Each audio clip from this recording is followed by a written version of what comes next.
Well, good morning and welcome to the Independent Planning Commission's public meeting into the State Significant Development application for the Minarah College SSD-30759158.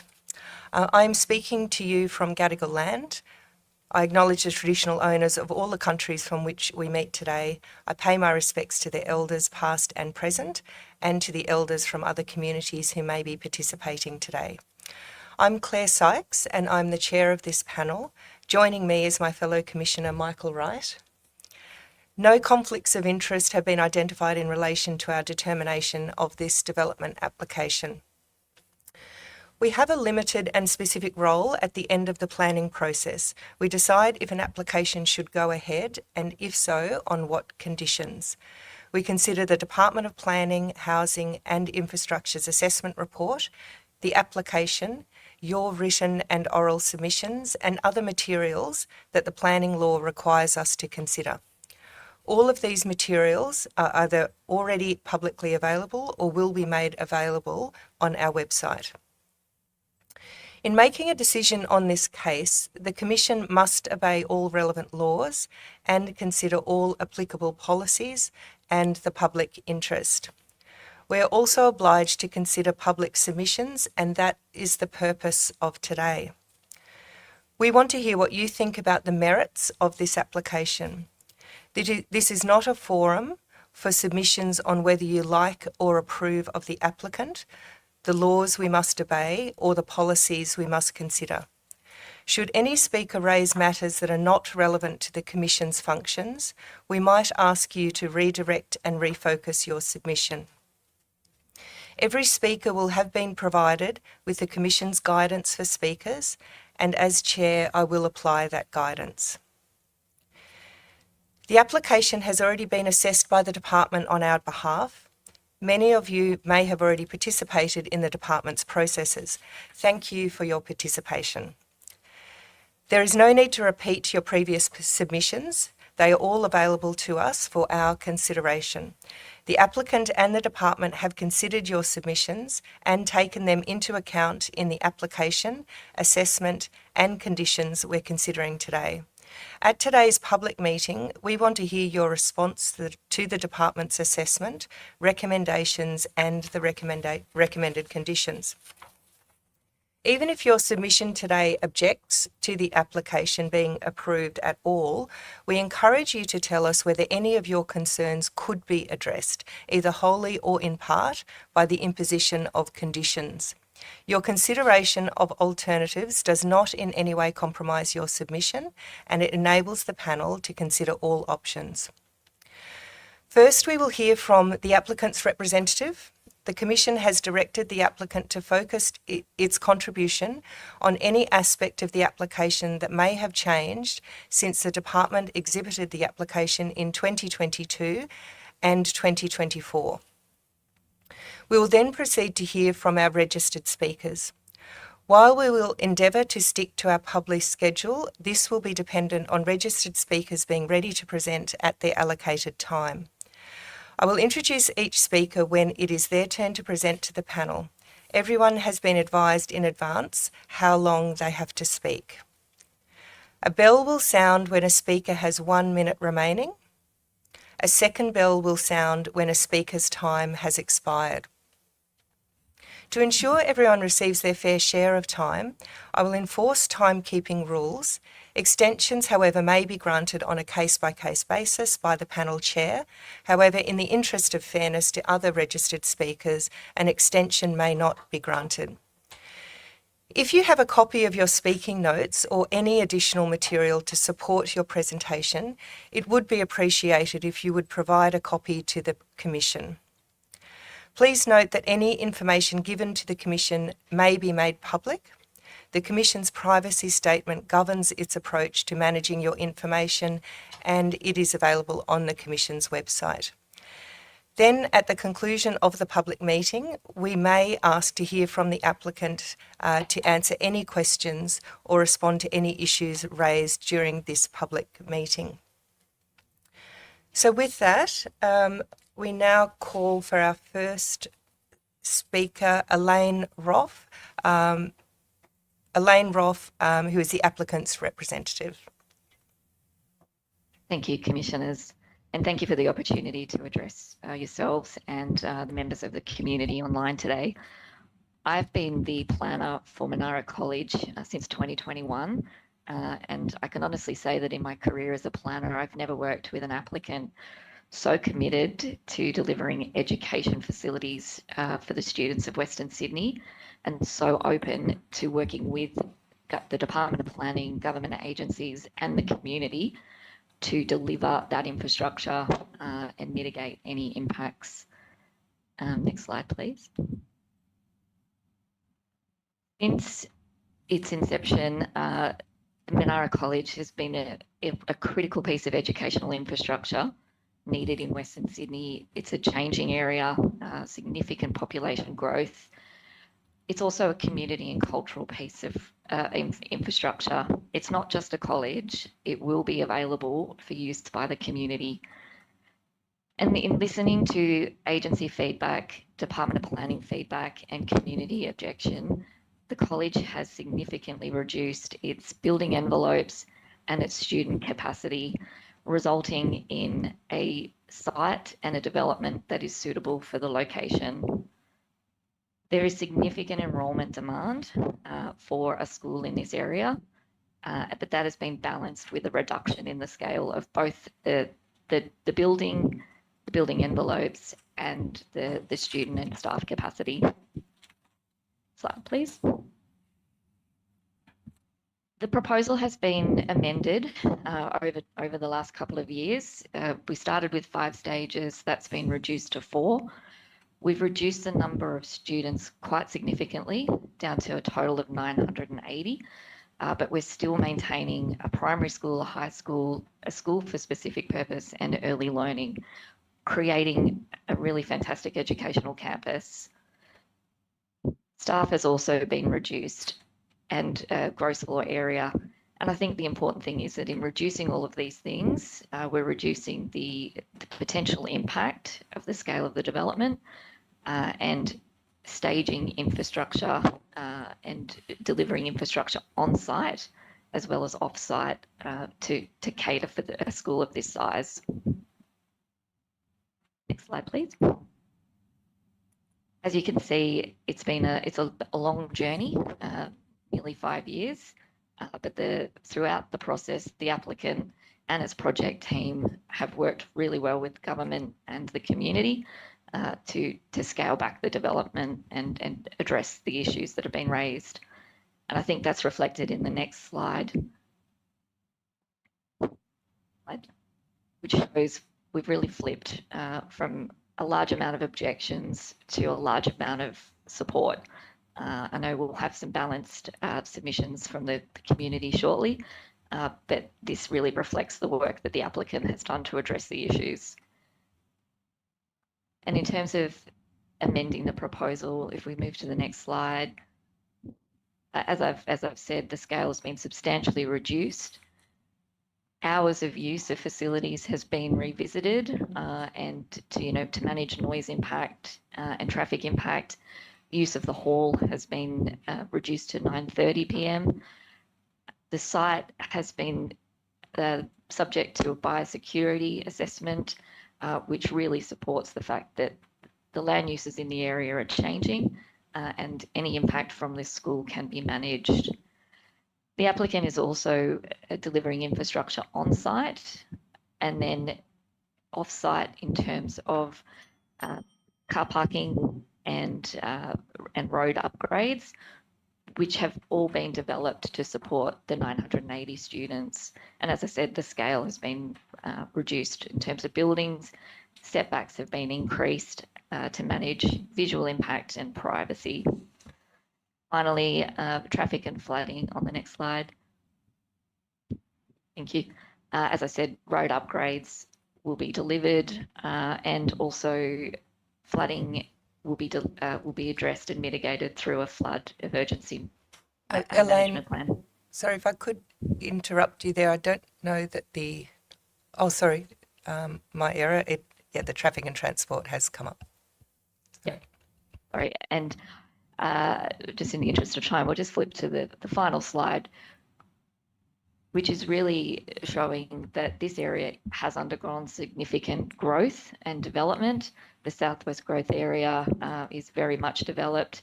The site adjoins a residential area, as you can see to the south there. And whilst Catherine Field hasn't been released for planning, there is a planning proposal in the south corner for 900 dwellings. So the whole area is undergoing growth. There's a significant lack of social and educational infrastructure, and the applicant is really hoping to plug that gap. Thank you. Thank you. Thank you very much, Elaine. Is Elaine still on? Still here. Yeah, okay. Elaine, I just had one question just on your slide where you noted the change in student numbers and staff numbers between the first application and now the application currently under determination. You mentioned that demand exists for both sort of sets of numbers. Did you have any further comment on that? So there's confidence in that demand being met in terms of the revised student numbers? Yeah, that's right. The demand is there. The Minarah College is the secondary campus to Green Valley, which is already oversubscribed. So the college has done a significant amount of work in understanding the demand, and with the increase in residential density and development in the area, the college is confident that the student enrolments will be taken up quite quickly. Thank you. And stage 4 it actually doesn't have any increase in enrolments. That's all happening across stage 1 and 3 because there is that demand. Thank you. Michael, did you have any questions? Okay. Thank you very much, Elaine. Thank you. So now we will move on to our next speaker, Mohammed Yassin.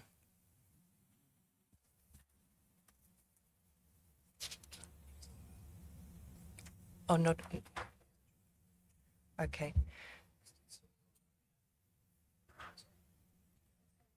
We will now move to Gavin McCormack.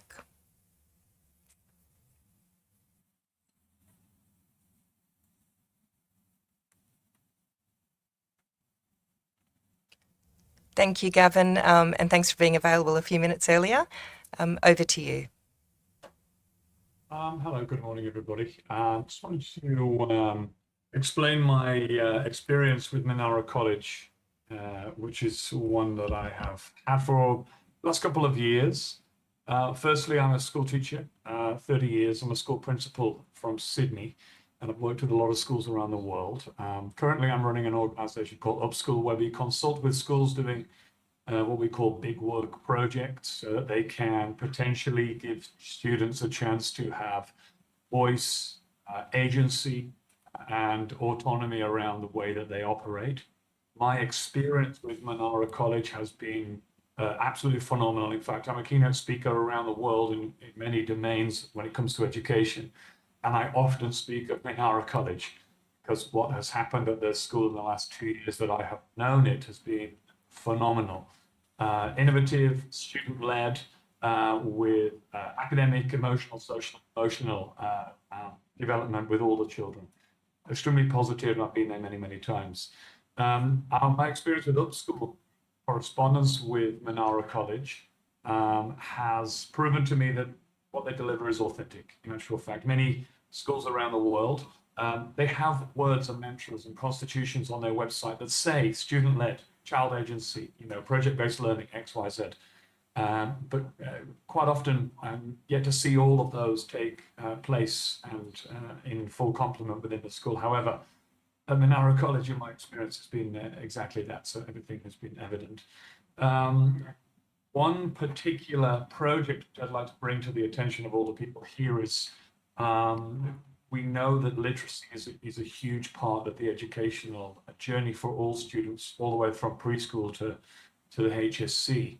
We have a project called Write a Book to Change the World, where students basically write, illustrate, and publish their very own picture books. Obviously, it fits within the curriculum, but the concept behind this project is to get full autonomy, full agency, and then they get to receive the evidence of their learning in their hands. They get to receive an actual book, a real hardback picture book, which you might find in a Dimmocks or any bookstore. Minarah College has run this course for 2 years consecutively. In the first year, they published 40 books, the entire community to that book launch. This year, they published almost 100 books. And I think the mayor of Liverpool attended with a huge congregation of parents around. I was there to meet those students. And what was evident there, which I rarely see in schools, was that it was actually true that the children had full autonomy and full agency over the work that they did. And they had a voice. Their stories were told, what they wanted to get out into the world, they were able to do so. It takes a certain type of school to be able to achieve something like that. In fact, at that book launch, it inspired the mayor of Liverpool to meet with me and say, look, I'd like to roll this out in the whole of the Liverpool Council. So that was amazing inspiration. And, I love that. One particular case was a child who'd come from overseas, and he was a selective mute because he'd been through trauma overseas for some reasons, and he decided not to speak. During this course with the teachers at Minarah College and the students around him, and throughout writing that book and following through on that project, he spoke for the first time. And I've spoken at the World Literacy Summit in front of lords and professors from all around the world, and I brought them to tears because of this story. It takes a certain caliber of school to be able to achieve that. And I met this little boy. His name is Osman. I'm allowed to say his name. And, it takes a certain type of school to be able to do that. And Minarah College certainly does that. When it comes to opening a new campus at Catherine Fields, I wish there were 100 Minarah colleges around. I literally love going there. The children are fantastic. The teachers are driving change and doing phenomenal work in the world. And I would advocate for this school to grow and grow as far as possible. So there's my 5 minutes. I could talk for an hour if you like, but thank you for having me at this meeting, and I hope everything goes well. Thank you very much, Gavin, and you appreciate your submission. We now have, we'll move back to our second scheduled speaker, Mohammed Yassin, who will be dialing in on the phone. Over to you. Commissioners, thank you for the opportunity. My name is Mohammed Yassin. I address you today as a member of the community and a dedicated supporter of Minarah College. However, I speak not just from personal conviction, but to provide support for the department's assessment report. In exercising your function under the section 4.15.1 of the Act, you are tasked with evaluating the suitability of this site. As a community member, it is my submission that this development is a critical infrastructure anchor. While some focus on the rural past, we must facilitate the state infrastructure strategy and the transition towards our region's desired future character. This project is in perfect strategic alignment to the future we need. A primary concern raised by some in our community relates to traffic and the conditions of local roads. But as a community member, I see this through a different lens. A reading of the recommended condition of concern reveals that this project is actually the solution to those concerns.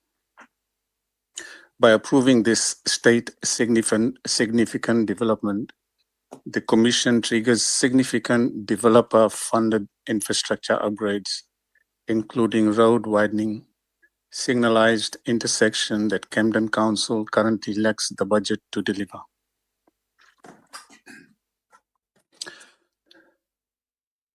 This is the alternate cost benefit. To refuse this school is to leave Catherine Field Road in its current suboptimal state. To approve it is to secure a safer, professionally engineered transport corridor for every resident, funded by private capital rather than the taxpayer. The school doesn't create a traffic problem, it provides the funding mechanism to fix one. Regarding the wastewater and environmental management, the department's assessment report confirms that the proposed on-site wastewater management system provides a high-tech regulated interim solution. As a community, we must apply the precautionary principle correctly. Currently, our precinct relies largely on aging, unmanaged rural septic systems. This SSD replaces that uncertainty and with a state-of-the-art monitored system. We are effectively trading unmanaged runoff of a sophisticated, unsustainable water cycle. From an engineering and biosecurity perspective, this project represents a significant net environmental upgrade for the catchment area we all share. Finally, as a supporter and a community member, I want to address social capital.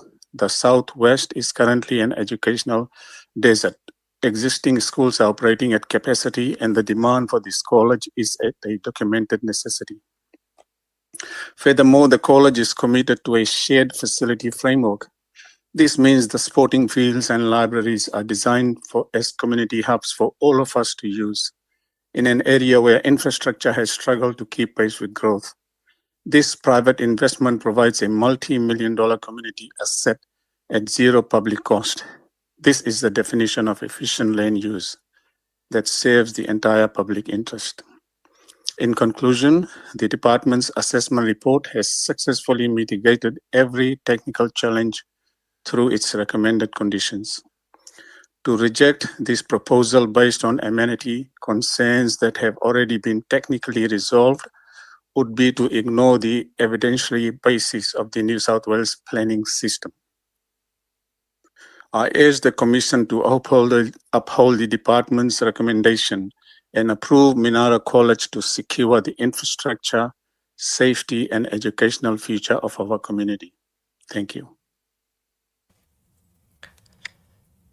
Thank you very much, Mohammed, for your submission. Did you have any questions? Yeah, thank you. And I didn't have any questions either. We'll now move to number 4, Maurice Camilleri.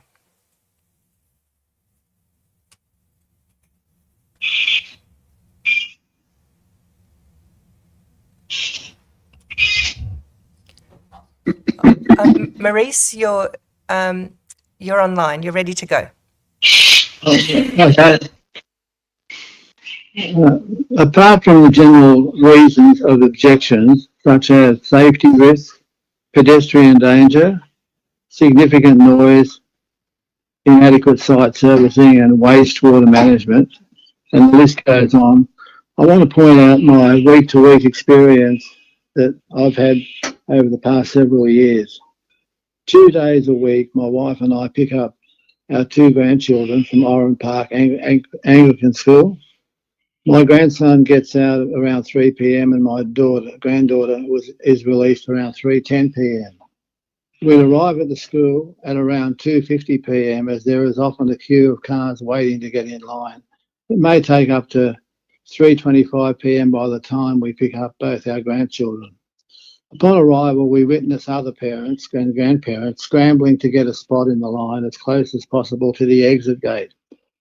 Some of them sit on and block off the roundabout, whilst others block off entry and exit driveways into nearby property to the school. This makes it impossible to drive through vehicles that aren't there to pick up children to pass.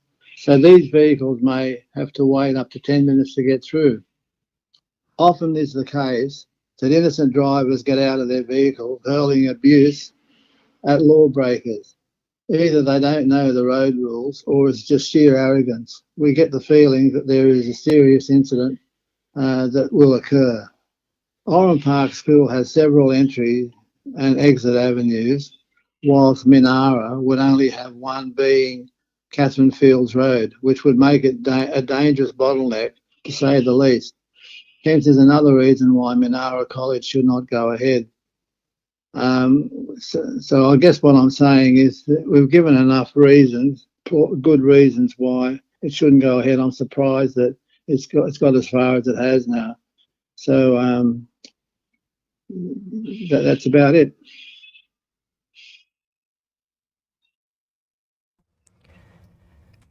Thank you very, very much, Morris, for your submission.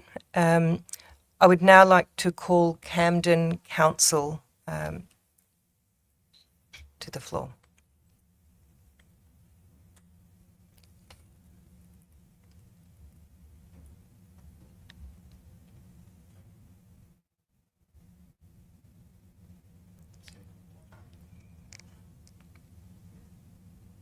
Okay. We welcome the representatives from Camden Council. Over to you. Good morning, Commissioners. Thank you for the opportunity to present Council's submission on this proposal. I'd just like to acknowledge that within this meeting room, I've also got the Mayor, Therese Fideli, and senior council officers, including Jamie Erkin, Nicole McGurran, and Vanessa Luck. I'd like to just firstly just outline Council's position, and I want to be very clear that Council's position is that the proposed site is not suitable for the development. I'm going to ask Jamie Erkin in a moment to just run through Council's how Council's reached that assessment, but I'd also like to acknowledge that this and Council's submission was formally considered by Council on the 12th of November in 2024. Our elected members, who are a very diverse group, carefully considered the proposal and unanimously resolved not to support this development. And I'd just like to hand over to Jamie Erkin now, who's going to present Council's assessment. Thank you. Thank you, Andrew, and good morning, Commissioners. The site is an unsewered rural property located on a rural road with no footpath, lighting, or piped underground stormwater system. Although the land sits within the southwest growth area, it has not been released for rezoning, and it will remain rural for the foreseeable future. It does not hold any strategic or site-specific merit that would make it an appropriate location for a school, and there are other precincts within the southwest growth area, either rezoned or progressing through rezoning, that are far better suited for the proposed school. In our view, the proposal seeks to take advantage of comparatively cheap rural land ahead of precinct planning, providing a private commercial benefit at the expense of broader community planning outcomes. One of the primary concerns relates to wastewater management. The Council's professional assessment is that the system cannot meet the required performance standards for a development of this scale. We have significant concerns that the system has not been sized correctly, leading to a smaller irrigation area than would be required. There are risks to children being exposed to treated effluent, given the proposed use of the effluent management area as a sports field. There is a risk of damage to the effluent managed area from the high traffic and sporting use, and there is no reserve area available. So if there are system performance issues, there is no alternative effluent disposal area. While the department's assessment report suggests that wet weather storage and downtime policies will mitigate this risk, in practice, this may leave the school with a sports field that is unusable for extended periods or create pressure to use it when conditions are unsuitable. Council staff are of the opinion that stages 2 to 4 should not proceed until reticulated sewerage services are available to the site. Another significant concern of Council is the impact the development will have on traffic and transport networks. The site's rural location and lack of pedestrian and cycling infrastructure means that access will almost be entirely car dependent. The department's assessment report acknowledges that the development will worsen delays at Catherine Field Roads and Camden Valley Way intersection, which already operates at level of service F, adding a further 36-second delay. This highlights that the road network is not capable of supporting a school at this location. Given the site's isolated location, the assessment report notes a commitment to operate a private chartered bus service, but this does not commence until stage 3, and there are no enforceable conditions requiring it. Given the isolation of the site, Council considers that the chartered bus service must commence in stage 1, Capacity must increase as student numbers grow, and the conditions must be clear, specific, and enforceable. Another concern of council relates to the timing of the required road upgrades.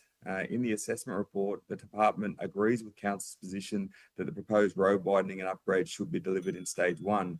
However, recommended condition B20 does not reflect the assessment and includes a requirement for the roadworks to be carried out as part of stage 2. Should the development be approved, council would request the conditions be amended to require all roadworks be completed as part of stage 1. In terms of the built form and urban design, the assessment acknowledges that the proposed development will alter the rural surrounding, and it will have and this negative impact is justified as it will unfold progressively over a 12-year period. In council's view, the site will remain rural for the foreseeable future, and the development will have a negative impact on the area's established character. One of the built form concerns relates to fencing. Rural fencing controls only allow post and wire and post and rail fencing, and the proposal seeks to install 1.8 to 2 metre high colour-bond fencing around the perimeter of the site, which is inconsistent with the rural environment. To address this issue, the department has recommended a condition that states the boundary walls must be of a neutral and recessive colour and design that is sympathetic to the natural environment. The recommended condition is highly ambiguous and does not provide sufficient direction for the person acting on the consent or the certifier enforcing it. In council's view, a more appropriate response would involve a landscape boundary treatment with any solid fencing located internally within the site. So in closing, the site lacks strategic merit and the infrastructure necessary to support a school. The proposal imposes unreasonable burdens on an already failing road network. The wastewater system presents significant health and operational risks, and the development will result in adverse impacts on the rural character and amenity of the area. For these reasons, council does not consider the site suitable for the proposed development. Thank you for your time.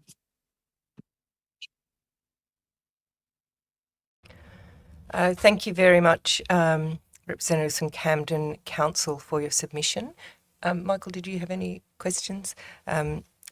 Thank you very much. We will now move to the next speaker, Louise Chiapara.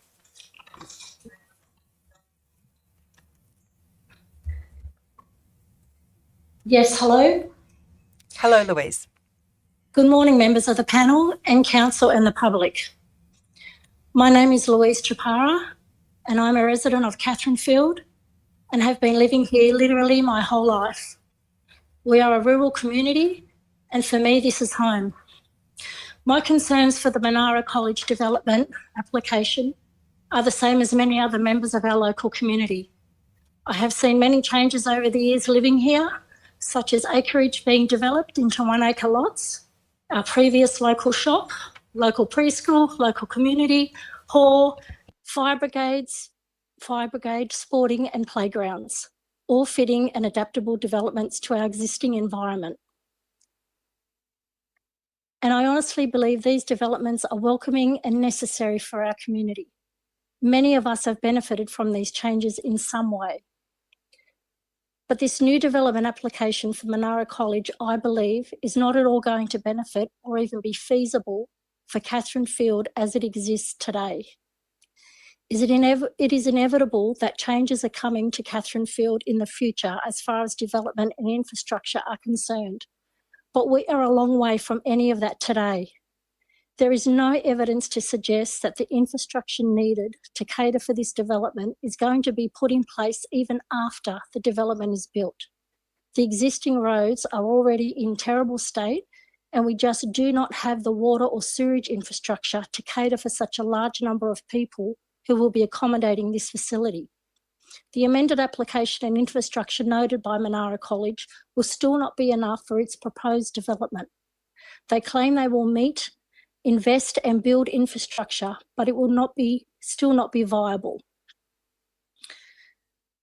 There will be a negative impact to Catherine Field in the way of major traffic on our already unmaintained compromised roads, as well as the safety factor to be considered given the proposed number of children that will be pedestrians in and out of car pickups and drop-offs and buses that will be used for transportation.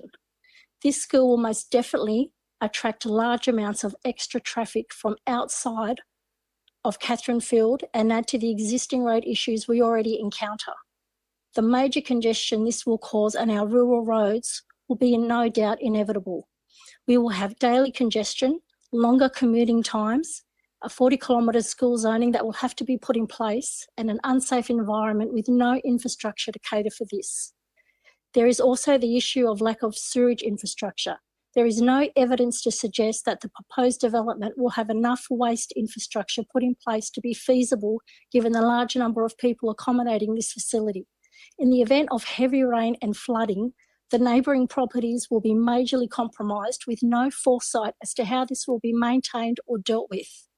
Myself and our community have many concerns for the health and safety with such a large number of students, staff and visitors who will be attending this school, not to mention the safety of the public in general. The risk of a child being hurt or even killed must be considered with the increased traffic and lack of pedestrian and curbside infrastructure.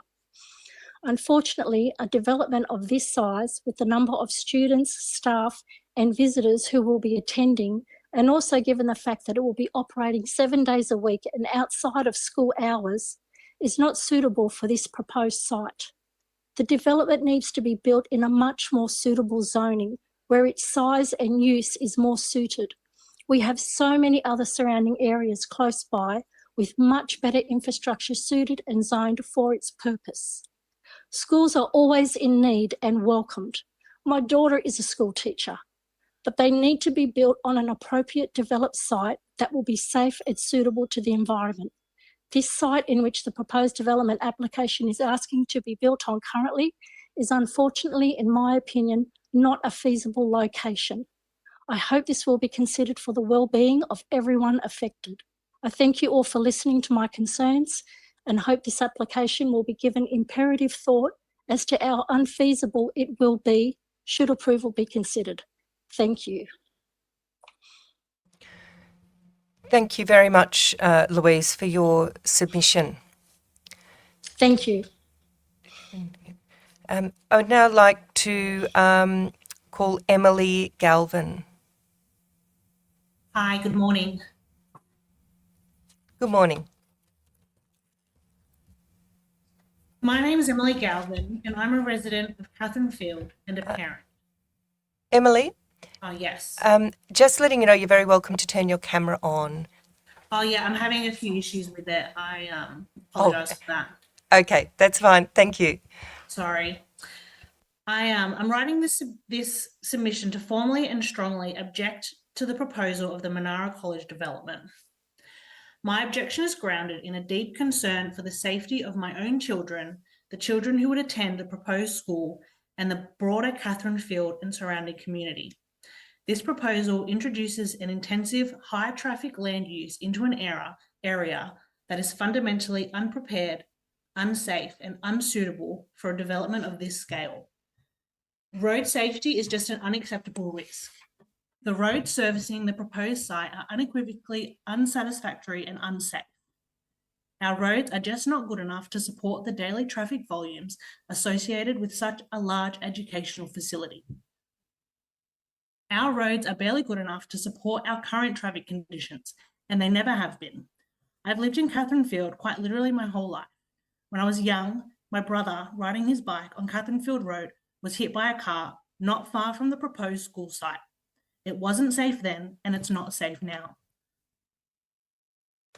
There are no footpaths forcing children and pedestrians onto the roadway, no street lighting, reducing visibility during early morning and late afternoon school hours, no curb and guttering, creating drainage issues and edge of road hazards, poor lines and unsafe intersection, and narrow roads with limited ability for vehicles to pass safely. Introducing hundreds of additional vehicle movements twice daily will dramatically increase the risk of serious injury or fatal accidents and further worsen the conditions of our roads. The development application for Minarah College relies on traffic assumptions that do not reflect the lived reality of Catherine Field residents. The proposal fails to adequately account for peak hour congestion caused by parent drop-off and pickup behaviours, queuing and illegal stopping when traffic capacity is exceeded, overflow parking into residential streets, and the one-way, one in, one-way out intersections on both ends of Deepfields Road that will consequently become a whole other safety concern.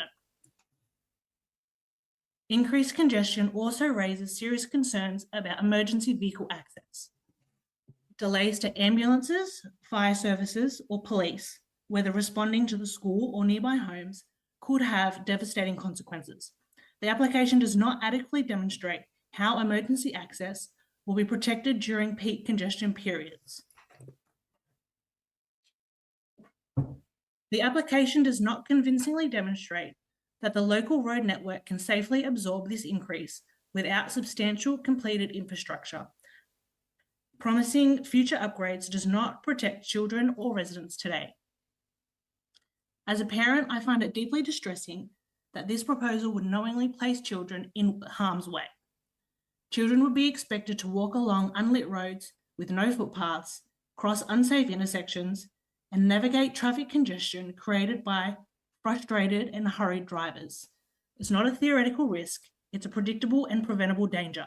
No development should be approved where children's safety depends on drivers behaving perfectly under pressure. Personally, I would love to have a school so close my kids could walk every day, but it's just not safe. I wouldn't even consider walking to the current preschool in Catherine Field in our current traffic conditions, let alone if conditions and safety drastically change for the worse. This proposal asks Catherine Field community to accept unacceptable safety risks for the benefit of a development that the area is not equipped to support. Until road upgrades are completed, safe pedestrian infrastructure is delivered, traffic impacts are honestly assessed, and the scale of the development is reduced to suit the locality, this development should not be approved. Children's lives, community safety, and basic planning integrity must be the first priority. For these reasons, I strongly object to the proposed Minarah College development as Catherine Field. Thank you for taking the time to hear me out.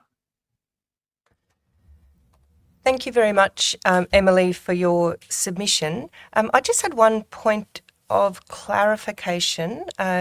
You mentioned that the traffic plan doesn't account for peak hour congestion, queuing and illegal stopping. Could you clarify whether you're referring to peak hour congestion, queuing and illegal stopping that currently occurs? I'm definitely more referring to like the school's peak hour when the school, or if the school comes into action. But it's like it's all in the same. At the moment, it's barely adequate. So how it's going to be adequate when we have pick up and drop off for a school of this size? Thank you, Emily, for clarifying that point. And you're right, Michael. And thanks very much for your submission. Thank you.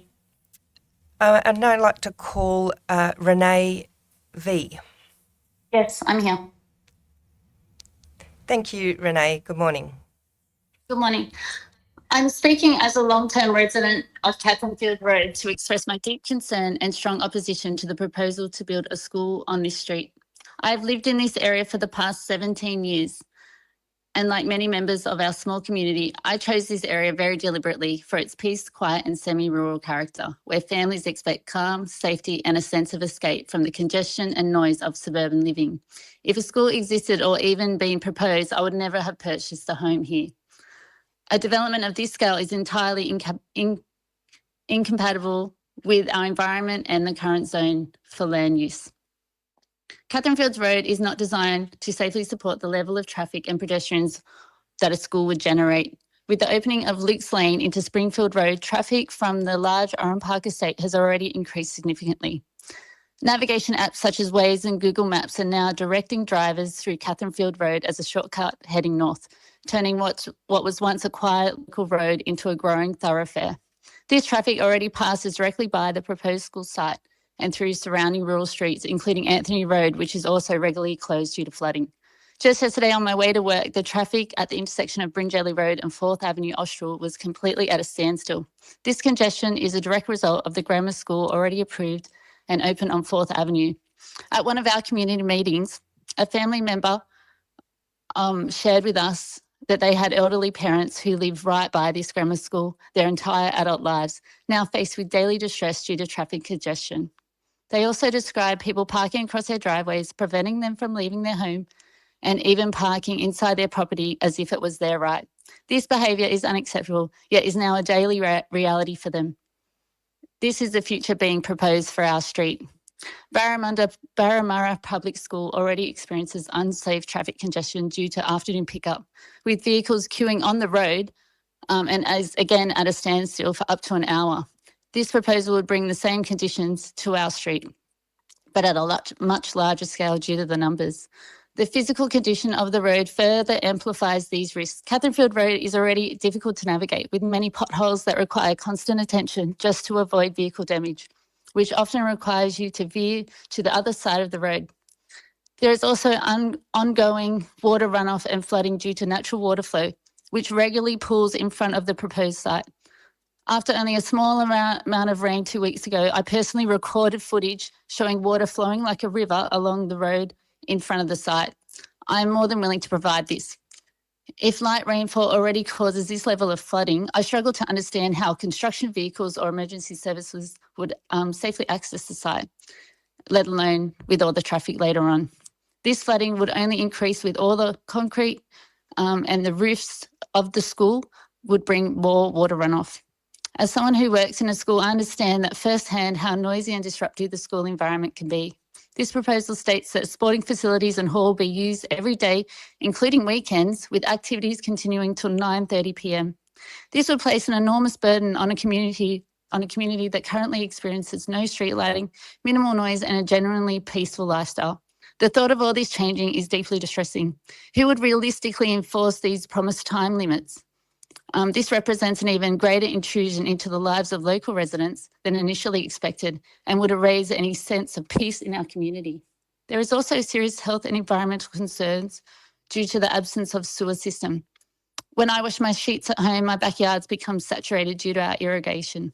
I cannot comprehend how irrigation on a sporting field for over 1,000 people from 7 a.m. to 9:30 p.m. could be managed without causing overflow. This poses a potential health hazard not only for students and staff, but also the wider community. It would also severely impact local flora and fauna, including the bird life and possums that are valued and cherished part of our community. Most concerning of all is the safety. I do not allow my children to walk down the street because it's simply not safe. Despite the posted speed limits, drivers treat Catherine Field Road like an open country road. There are no footpaths, no gutters, no pedestrian crossing. There's long grass, uneven rocky ground, and in summer, the real presence of snakes. Expecting students to walk or travel safely in these conditions highlights the complete lack of essential infrastructure. This proposal threatens the safety, well-being and character of Catherine Field. It places an unfair and irreversible burden on a small community that lacks the infrastructure to support it. I urge you to genuinely consider the real-world consequences for residents who live here every day and who will be directly affected by this decision. We are not opposed to education. We are opposed to an inappropriate development in an area that can simply not support it. Once this damage is done, it cannot be undone. Furthermore, the lack of teachers in our community is a big issue. So taking these teachers to work in this school rather than a local public school, I think is a huge issue that should be addressed as well. Thank you. Thank you very much, Renee, for your submission. You did mention that you had some footage available relating to water runoff and flooding. Yes, I do. You know, we'd certainly welcome that to be sent through as part of your submission, should you wish to do so. Yeah, I will be doing that. Yeah, thank you. Thank you, Renee. Did you have any questions, Michael? Yeah. No, I'm fine. Thanks very much, Renee. Thank you so much. So now welcome Abdul Sharif from Minarah College. Good morning, Madam Chair. Good morning. Respected panel member, ladies and gentlemen. Thank you for the opportunity to speak today. I begin by acknowledging the traditional custodian of the land on which the proposed Minarah College campus at Catherine Field will be located. I pay my sincere respect to the elders past, present, and emerging. Minarah College is first and foremost an Australian school. It is a faith-based school like many others operating across New South Wales and Australia. It is not a madrasa. It is a registered, regulated Australian school that delivers Australian curriculum and upholds Australian values. Enrollment at Minarah College is open to all students, irrespective of color, gender, or faith, and to families from local and far away. Our values align strongly with Australian principles and are captured in our college values known as ROCs: respect, opportunities, care, knowledge, and safety. Our college motto, Rabbi Zidni Ilma, meaning my Lord increase me in my knowledge, reflects our deep commitment to lifelong learning and academic excellence, a message that resonates universally. For over 24 years, Minarah College has proudly served the Green Valley community, educating students from kindergarten to year 12. We are recognized as the center of multiculturalism, harmony, and educational excellence. And we have built strong, respectful relationship with the local community. It is our intention to do the same, to build the same positive relationship in Catherine Field. I would also like to highlight that the founders of Minarah College and the current board members are all of Fijian background. Their parents and grandparents established 24 multiracial schools in Fiji and lived in peace and harmony with the Ithoke, the indigenous Fijian community, for over a century.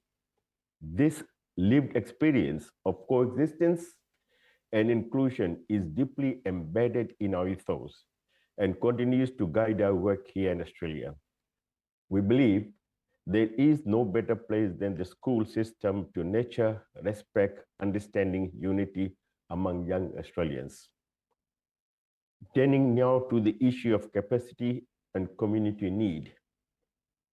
The Green Valley campus has reached its approved maximum capacity of 1,185 students and is no physical space whatsoever for expansion.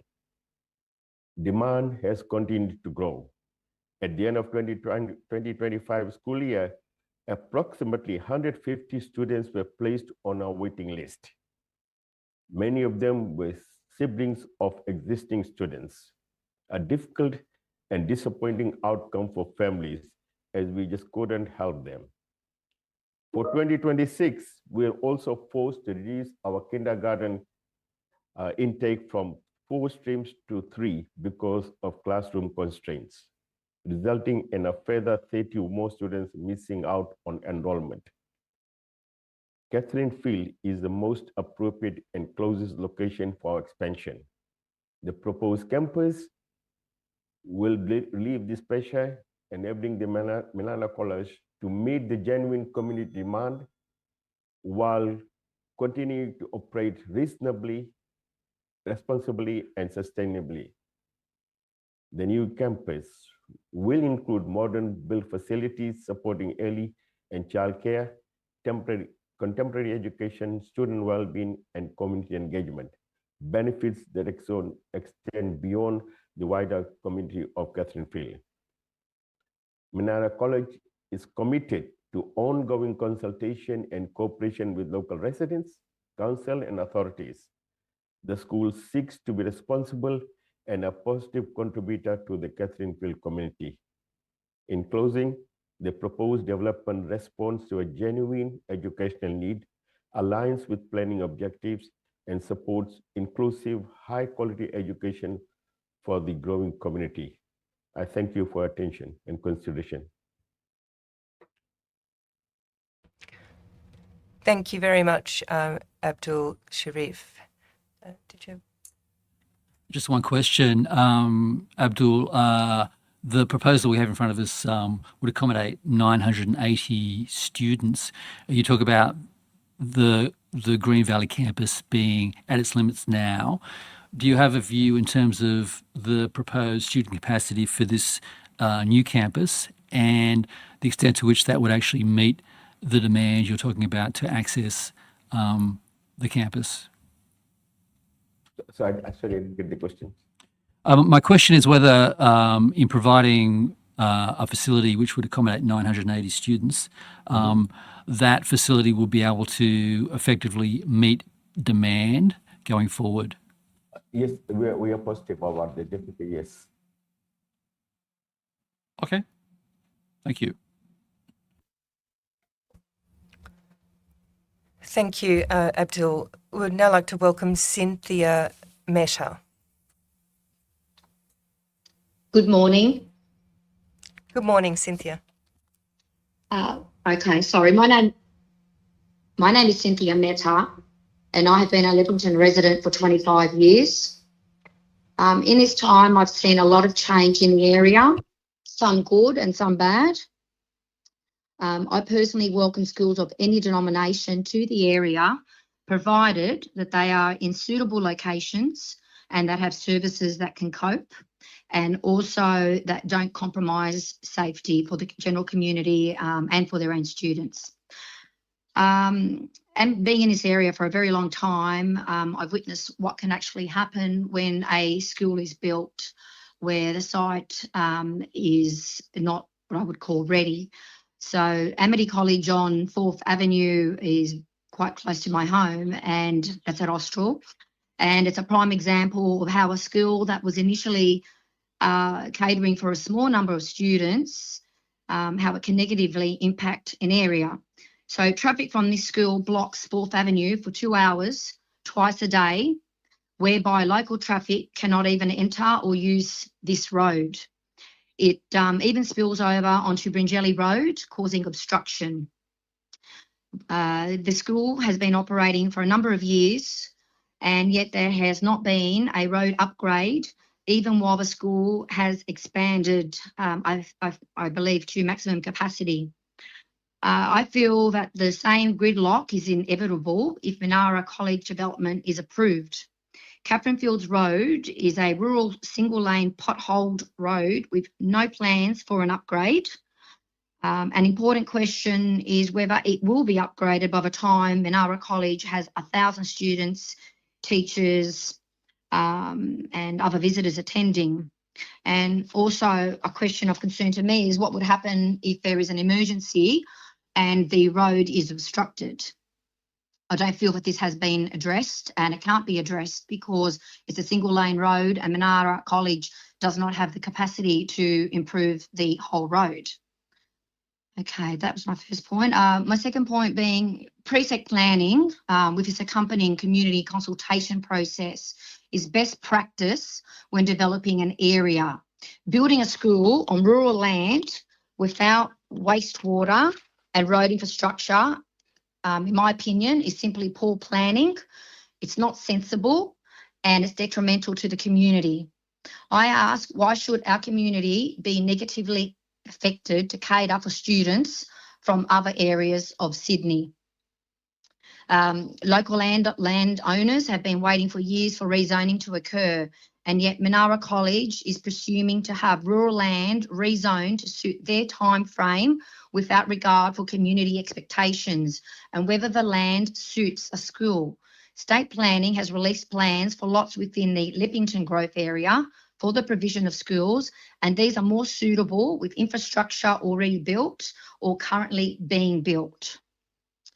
I'm concerned also that even if a smaller school is built, it will stress local infrastructure and the school's growth will be very difficult to monitor and enforce. Camden Council will have little recourse to stop negative impacts and enforce how many students are actually attending at the site as it grows.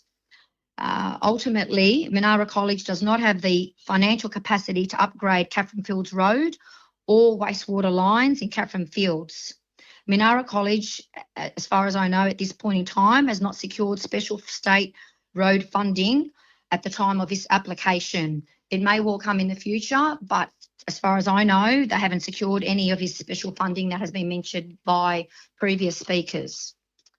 So in summary, I do not support the current application, and I also believe that any submission variation will still not be able to meet and satisfy good planning criteria and, more importantly, safety issues that have been previously mentioned. The many opposition submissions indicate that our community opposes the construction of a school at this particular location. I ask the panel to please seriously consider the impact of approving Minarah College at this location. Thank you for listening to me. Thank you very much, Cynthia, for your submission. Thank you. I would now like to welcome Dominic Pisano. Good morning, panel members and community members.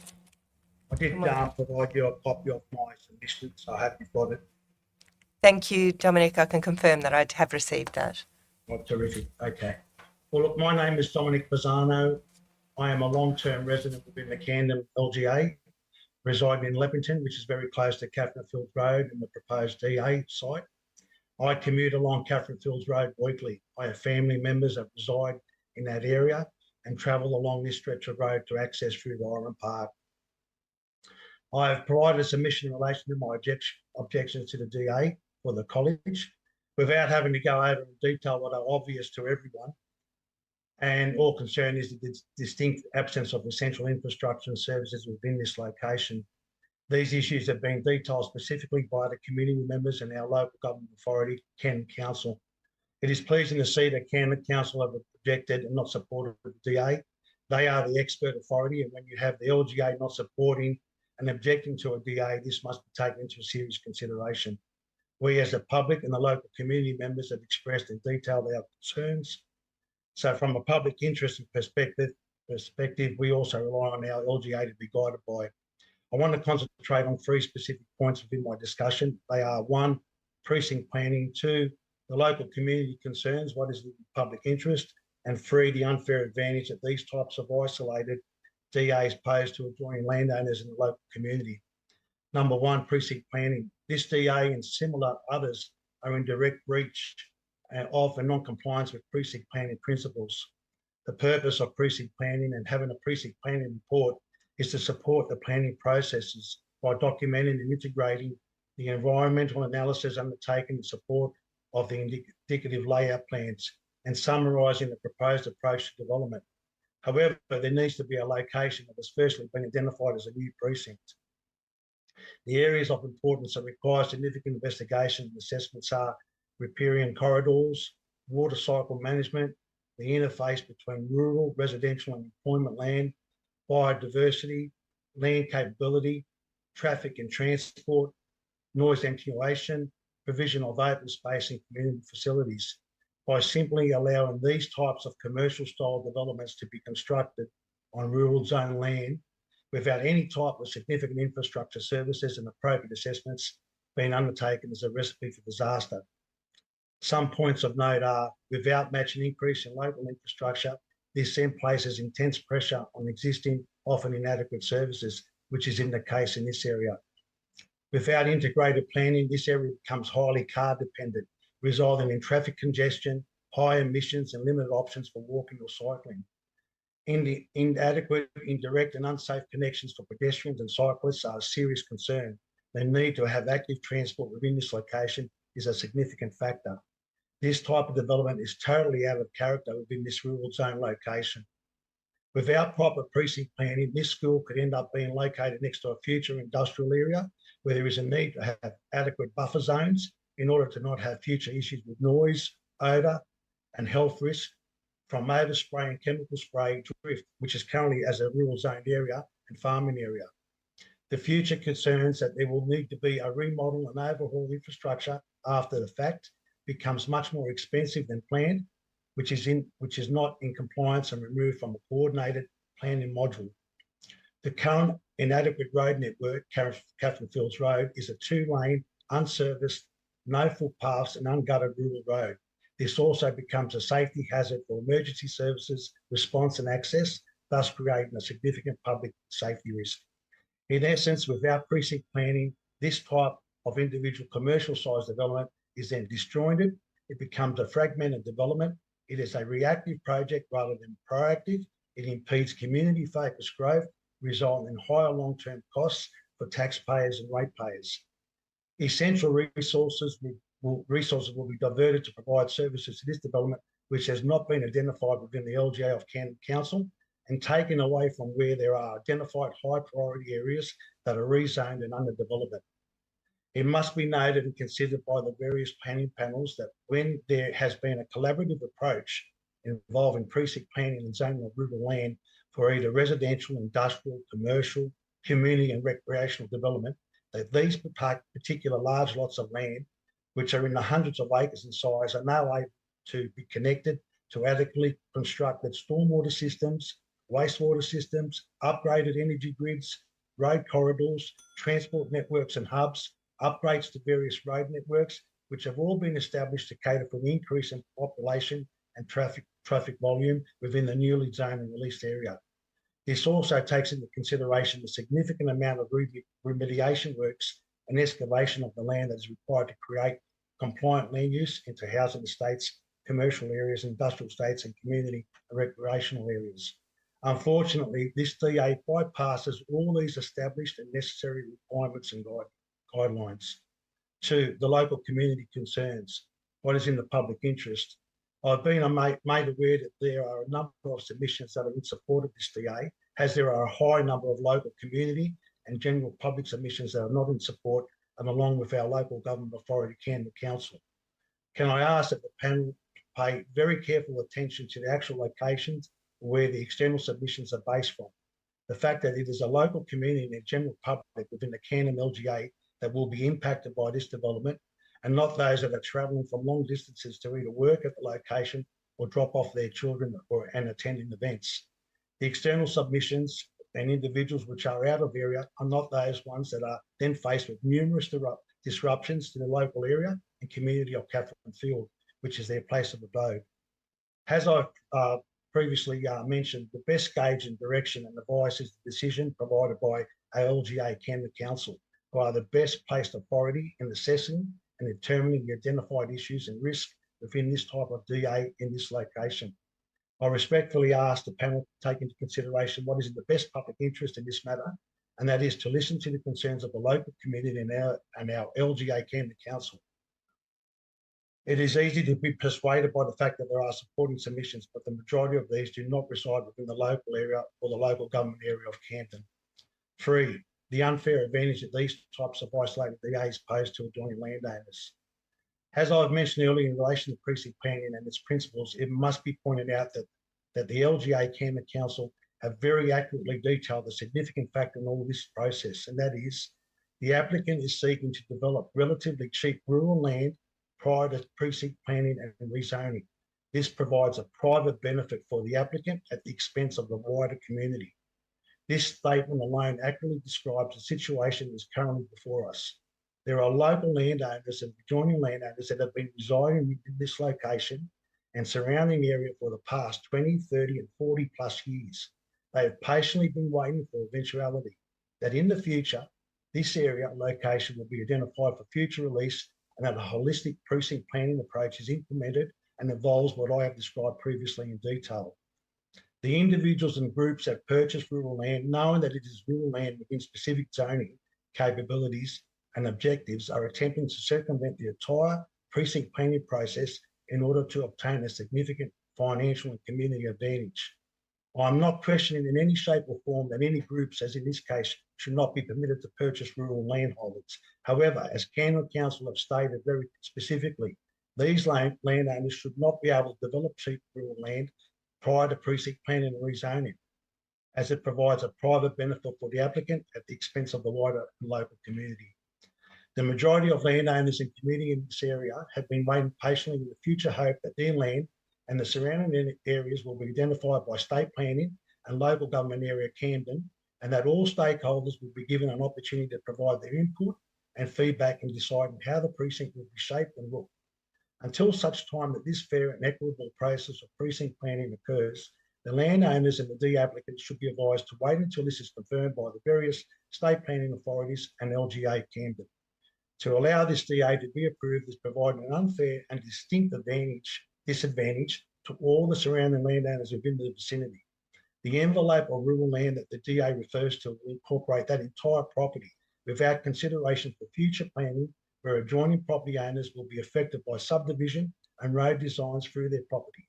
This is just one example of an unfair advantage that the applicant will have over the adjoining property owners, and it is this very reason why a coordinated approach involving precinct planners should be in place first before these types of developments are approved.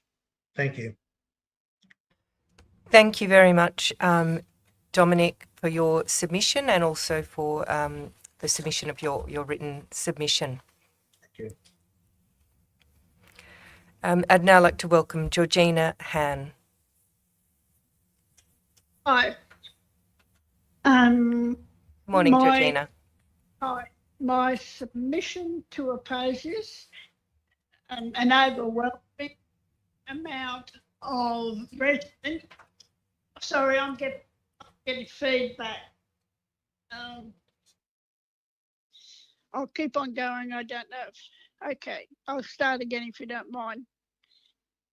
You there? Yes, please start again. Thanks, Georgina. Okay.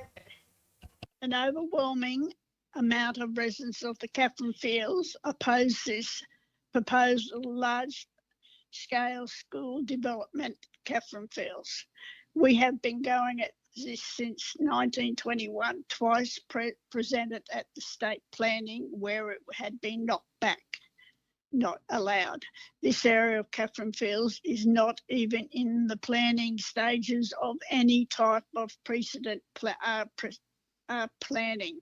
The developers have completely ignored, overlooked the grand size amount of infrastructure needed to be done well before any type of project can be seen the light of day. They have or want to put the cart before the horse. Catherine Fields Road, which council referred to as a narrow rural road, no footpaths, no street lights, curb and gutting, like most roads around the area, won't be able to handle the influx of 800 to 900 daily car movements, morning or afternoon. It will be nothing but a nightmare, repeated day after day after day, twice a day, 7 days a week, as the school as per the school operating hours. Trying to catering for the amount of people, cars, where there is only one exit from Catherine Fields Road will cause numerous amounts of accidents just waiting to happen, with patients wearing thin because of the project.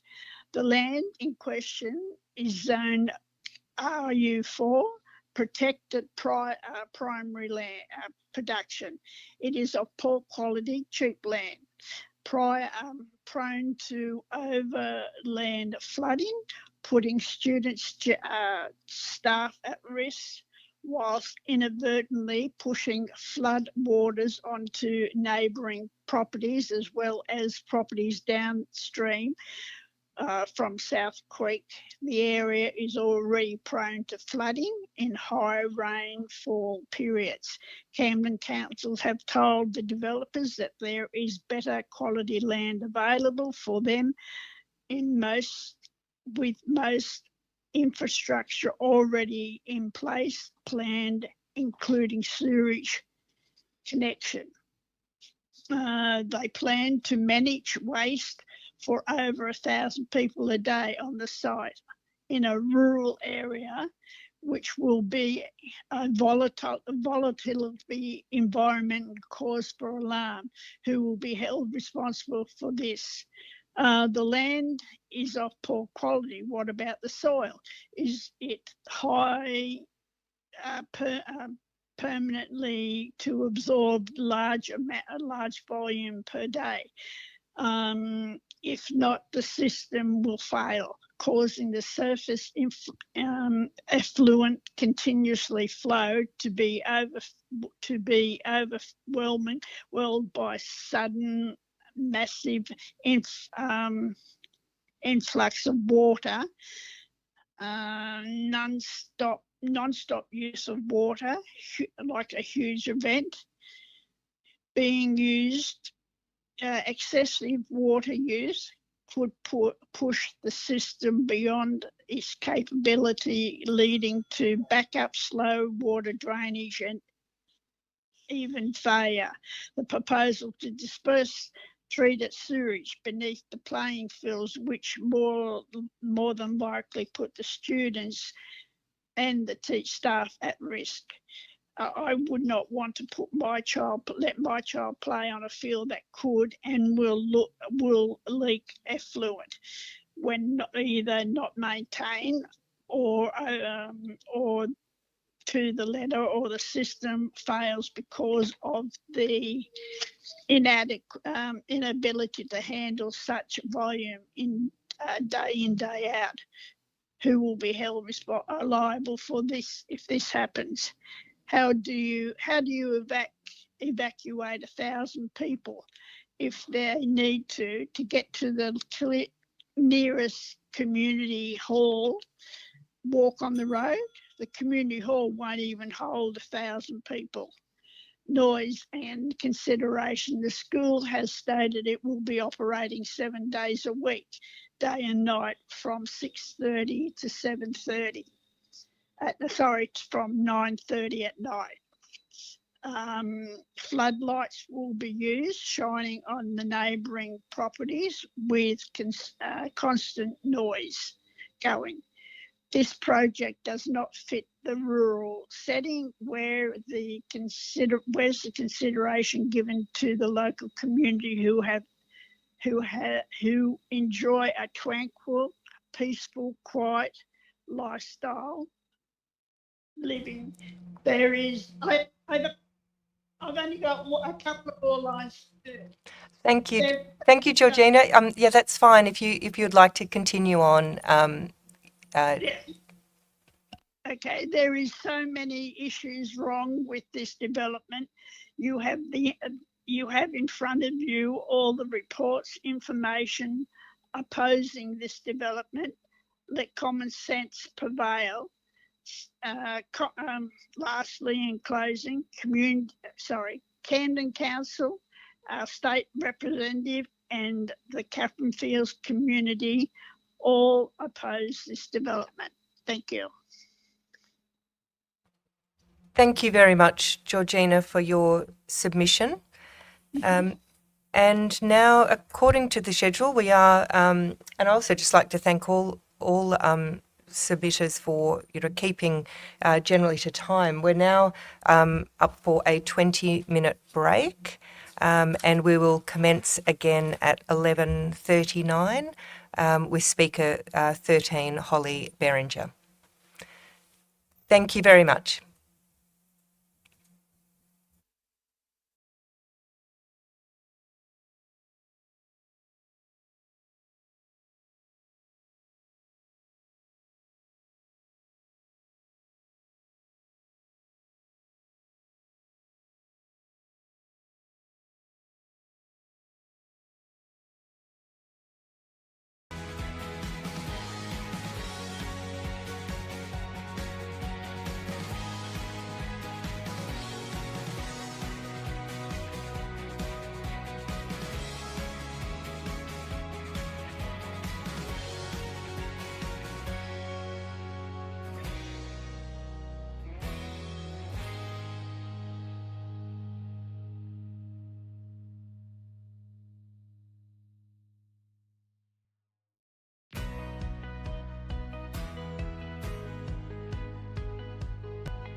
Okay, well, welcome back. And our next speaker is number 13, Holly Berenger from Leppington Progress Association. Welcome, Holly. Thank you very much. I am here to represent the Leppington Progress Association, and we are making this application on behalf of the residents of Leppington and Catherine Field, and we strongly object to this proposed development. And the objections are based on the following. The school would be located within an RU4 primary production small lot zone, to which it is incompatible with the zoning objectives. While Catherine Fields remains RU4 primary production small lot, it is a rural area with insufficient infrastructure to support a development of this size. Catherine Fields Road is a rural road with no footpaths, curb and guttering, street lighting, etc., and the area is not connected to the sewerage. The school is located within the Catherine Fields precinct of the Southwest Growth Area, SWAGA, which has not been rezoned, and there is currently no time frame for rezoning. Leppington Stage 3 and 4 of the SWAGA have been rezoned but not released due to the inability of Sydney Water to service these areas at the present time. Precinct planning needs to be undertaken, the area zoned, and infrastructure in place to support a development of this size. Until that takes place, we urge the application to be denied. Secondly, Catherine Fields Road, which fronts the proposed site, is a rural road which is unable to cater for the increased traffic generated by this school. Catherine Field Road is narrow and caters for local traffic only. Transport New South Wales has indicated that there is no future upgrades planned for Catherine Field Road. The traffic generated by a school of 980 students would cause considerable damage to the road surface, where the cost of the repair would fall to ratepayers and negatively impact the lives of the residents that live along Catherine Field Road, and this is unacceptable. There is the potential for an increase in traffic accidents caused by the increased volume of traffic on a rural road. The trip numbers provided by the applicant, based on surveys conducted at Minarah Green Valley campus, which is in an established residential area, and are therefore flawed, place an enormous strain on the well-being of the residents that live around the school and will greatly impact their ability to move freely around their community at specific times of the day. The school is located on Catherine Fields Road with no close feeder roads, one road in, one road out. When the community is zoned and developed, there will be a greater number of roads around the school that would better cater for the volume of traffic. Residents move to Catherine Fields to enjoy a quiet rural lifestyle, and this will be shattered if the school is allowed prior to precinct planning and rezoning. Thirdly, the school is not connected to the sewer, as the area is unzoned and there is no capacity to service the school at this time. Camden Council has concerns regarding the establishment of a new school without connection to reticulated sewerage. Irrigation of treated effluent onto the school sports field has the potential to cause health issues to the staff, students and residents, particularly during periods of heavy rain, where the soil will become waterlogged and overflow may occur into waterways that are close to the site. The area, the residents that live there know the issues of septic tanks and water, and they are against this school being built without sewage in place. Fourthly, the environmental impact statement as it relates to this development is developed on the premise that Catherine Fields will be rezoned and redeveloped and will change from a semi-rural area to a residential precinct in the near future. When looking at the areas around Catherine Field that have been released and rezoned, growth has been very slow. Leppington North Precinct is an excellent example. It was rezoned in 2008, now known as the town centre. 18 years later, this precinct has a rail line at the southern boundary.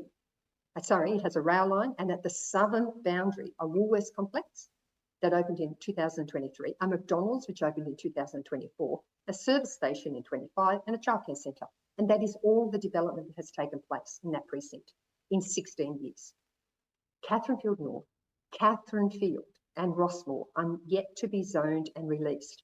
A great deal of development will happen in the other rezoned released areas before Catherine Field will be rezoned. Fifthly, a school of this size has the potential to negatively impact the precinct planning process. The school, if approved, has the potential to dictate the planning process around the school and not allow the precinct planning process to operate independently, fairly and sustainably, and could negatively impact the surrounding landowners' future zoning of their properties. As stated by Camden Council, the proposed site does not consider the precinct planning process, which may ultimately reveal that this location is not the most appropriate or desirable location for a school and or is a highly desirable location for a different land use. There are already released and or zoned areas or precincts currently being rezoned within the swagger, which would be more appropriate locations for the proposed school. Finally, the school is not in the best public interest. Until Catherine Field is rezoned and infrastructure is delivered, a school of 980 students should not be supported, as the impact on the existing residents is significant and therefore not in the public interest. The applicant is seeking to develop relatively cheap rural land prior to precinct planning and rezoning. This provides a private benefit for the applicant at the expense of the wider community. Leppington Progress Association, on behalf of the residents of Leppington, Catherine Field, strongly oppose the development of the Minarah College and urge that the application for this development be denied until precinct planning and rezoning and therefore the provision of infrastructure is in place. Thank you. Thank you very much, Holly. Michael, did you have any? Yes, thanks, Holly. Just one question. I think you mentioned that your association is of the view that the trip numbers put forward by the proponent are flawed. I'm just wondering if you could expand on that point a little further. Thank you. With the trip numbers, they worked on the premise that 90% of parents would drive their children to school. And they worked on the premise from the Minarah Green Valley school. 90%, the Green Valley school is already a well-established residential area. It has footpaths, walkways, everything for children to be able to catch public transport. But yet 90% of those parents drive their children to school. I think the figure was something like 4% catch public transport and 6% walk or ride a bike to school. They use those figures when looking at Catherine Field. They are flawed because if 90% of parents drive their children to school and in an established area where there is infrastructure, Catherine Field has no infrastructure. It has very limited bus service, only school buses, that's it. But no, and they're basing their information on 90% of people will send their children. And I think the figure was 97% of staff. It would be 100%. It would be 100% because there are no infrastructure. Okay. Thanks for that clarification, Holly. Okay, thank you very much. Thank you very much, Holly, for your submission. I'd now like to call the next speaker, number 14, Kerry Isles. And I note that there will be a PowerPoint and a video at the conclusion of that presentation as well. Thank you, Kerry. Thank you, Commissioners, for this opportunity to speak. I represent the residents of Heatherfield Close in Catherine Field, the street with the closest intersection to the proposed school site. The residents of Heatherfield Close, hereafter referred to as the residents, have major concerns about the proposed development of a 980 student school on this rural block in our village with no infrastructure or services, and we oppose the development. The key issues to be discussed in my report are traffic generation, access and road safety, parking, flooding, site servicing constraints, and environmental constraints. Given the small local population and that there are no walking paths, cycleways or trains and limited buses in the Catherine Field area, almost all the 980 proposed students at stage 3 and 4 will arrive at the school by car from an expansive catchment area. The Department of Planning, Housing and Infrastructure assessment report estimates that at least 88% of students will be drop-offs, accessing the school by a single lane entry and utilising 30 kiss and ride spots. The time that this will take and the resulting traffic queuing is unacceptable to the local community. All vehicular access to the site is provided via a single entry point and a single exit point onto Catherine Fields Road, with no alternative access and a left-only exit from the school. This will produce extensive congestion to Catherine Fields Road that will extend to all intersections in the local area. Heatherfield Close is a cul-de-sac joining Catherine Field Road, approximately 400 metres south of the school entrance. Residents are concerned egress from Heatherfield Close will be severely restricted, if not impossible, between 7:30 and 9 a.m. and 2:30 and 4 p.m. All traffic exiting the school will come past this intersection due to the left-only exit from the school. There'll be a huge risk of traffic accidents due to the sheer volume of traffic and the restricted vision onto Catherine Fields Road from Heatherfield Close due to the slight right-hand bend to the right when you're coming out of that street. At the IPC meeting held on the 15th of January 2026, a question was asked by one of the commissioners about drivers having to turn left out of the school and the possibility of them doing a U-turn at the end of the median strip or 20 metres down the road, quote. The reply from the Department of Planning, Housing and Infrastructure was that this had not been considered as a possibility at all, and it might, quote, might be easier for people to turn left into the small lane and do a U-turn back, end quote. I urge the department to take a much closer look at this. There is no small lane. There is a private driveway into lot 254, Catherine Fields Road, and the next left is Heatherfield Close.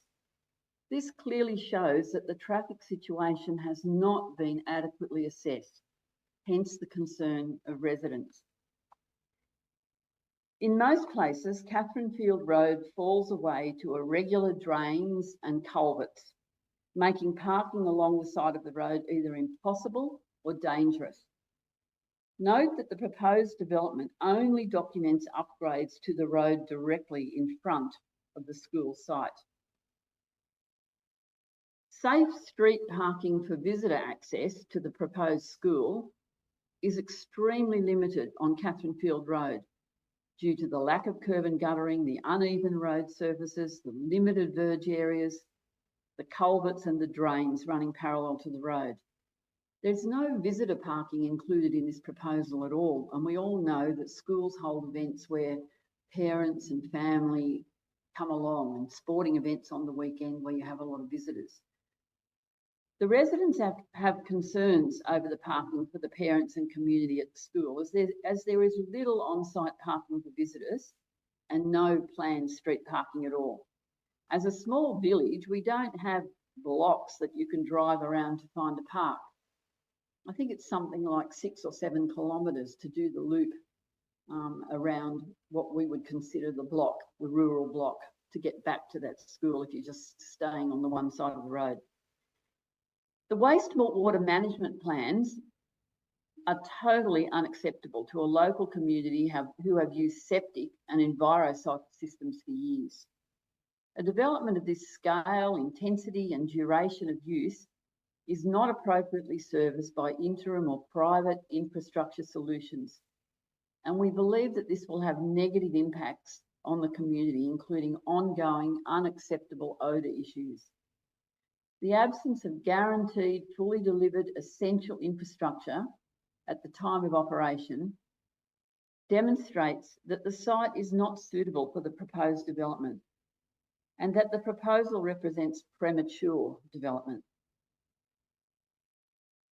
Flooding on the proposed site and in surrounding areas is a major concern to the residents, as is the impact the development of this school would have on the natural flow of the floodwater and water levels on surrounding lots during heavy rain.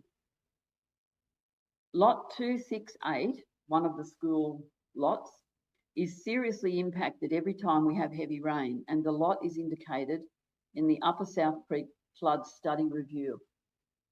And you can see that in that last slide, that was the front of that block during rain. Note the yellow area on this slide indicating the flooding on the southern side of Lot 268. The same area as shown in the image on the next slide. Now, the video for this slide will be played at the end of the presentation. So we'll just move on from there. And when you see that at the end, you'll know that that video was taken from number 12 Heatherfield Close, which is a property at the end of our cul-de-sac, and it shows the extent of the flooding in Lot 268 after a heavy downpour.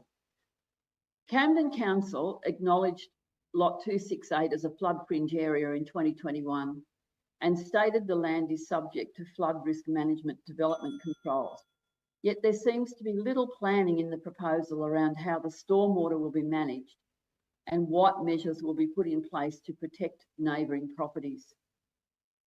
I will finish by citing the New South Wales Government document Design Framework, Site Section and Development, a guideline for determining appropriate school sites, last updated in December 24, and ask how a site can even be considered for a school when it contravenes so many of the state government guidelines, including fully serviced site with water, natural gas, sewer, power, local traffic infrastructure. No.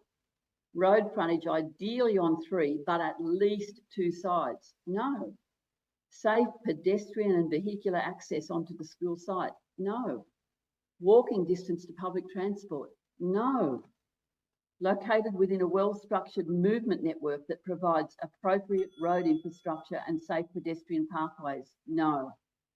Free from environmental constraints, including floods and bushfire. No. Thank you, everyone. And you'll see the video shortly.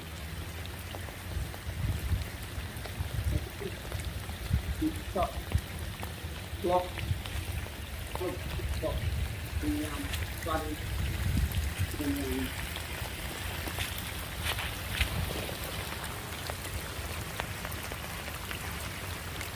It's a river.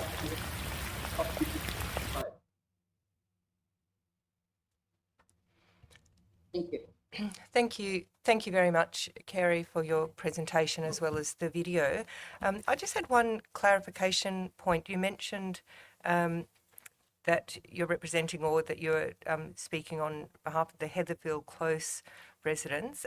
Could you confirm the locality of Heatherfield Close? I assume that's when you said 400 metres south of the site?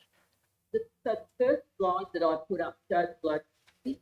If you leave the school, the proposed turn left, and drive the first little street on the left, so it's about 400 metres down the road. Yes, and then you also mentioned that in terms of your comments around visitor parking, that to do the block would be quite a significant endeavour, moving south, and then could you just provide a little bit more detail on that? Okay, so you would go past the place next left Chisholm.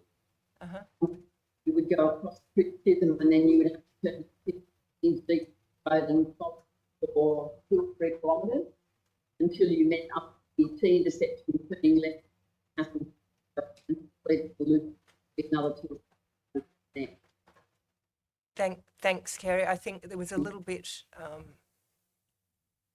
disjointed, but I think we got the bulk of that. So left onto Chisholm. Yeah, okay. Thank you very much, Kerry, for your submission. And I would now like to welcome Tasha Candell.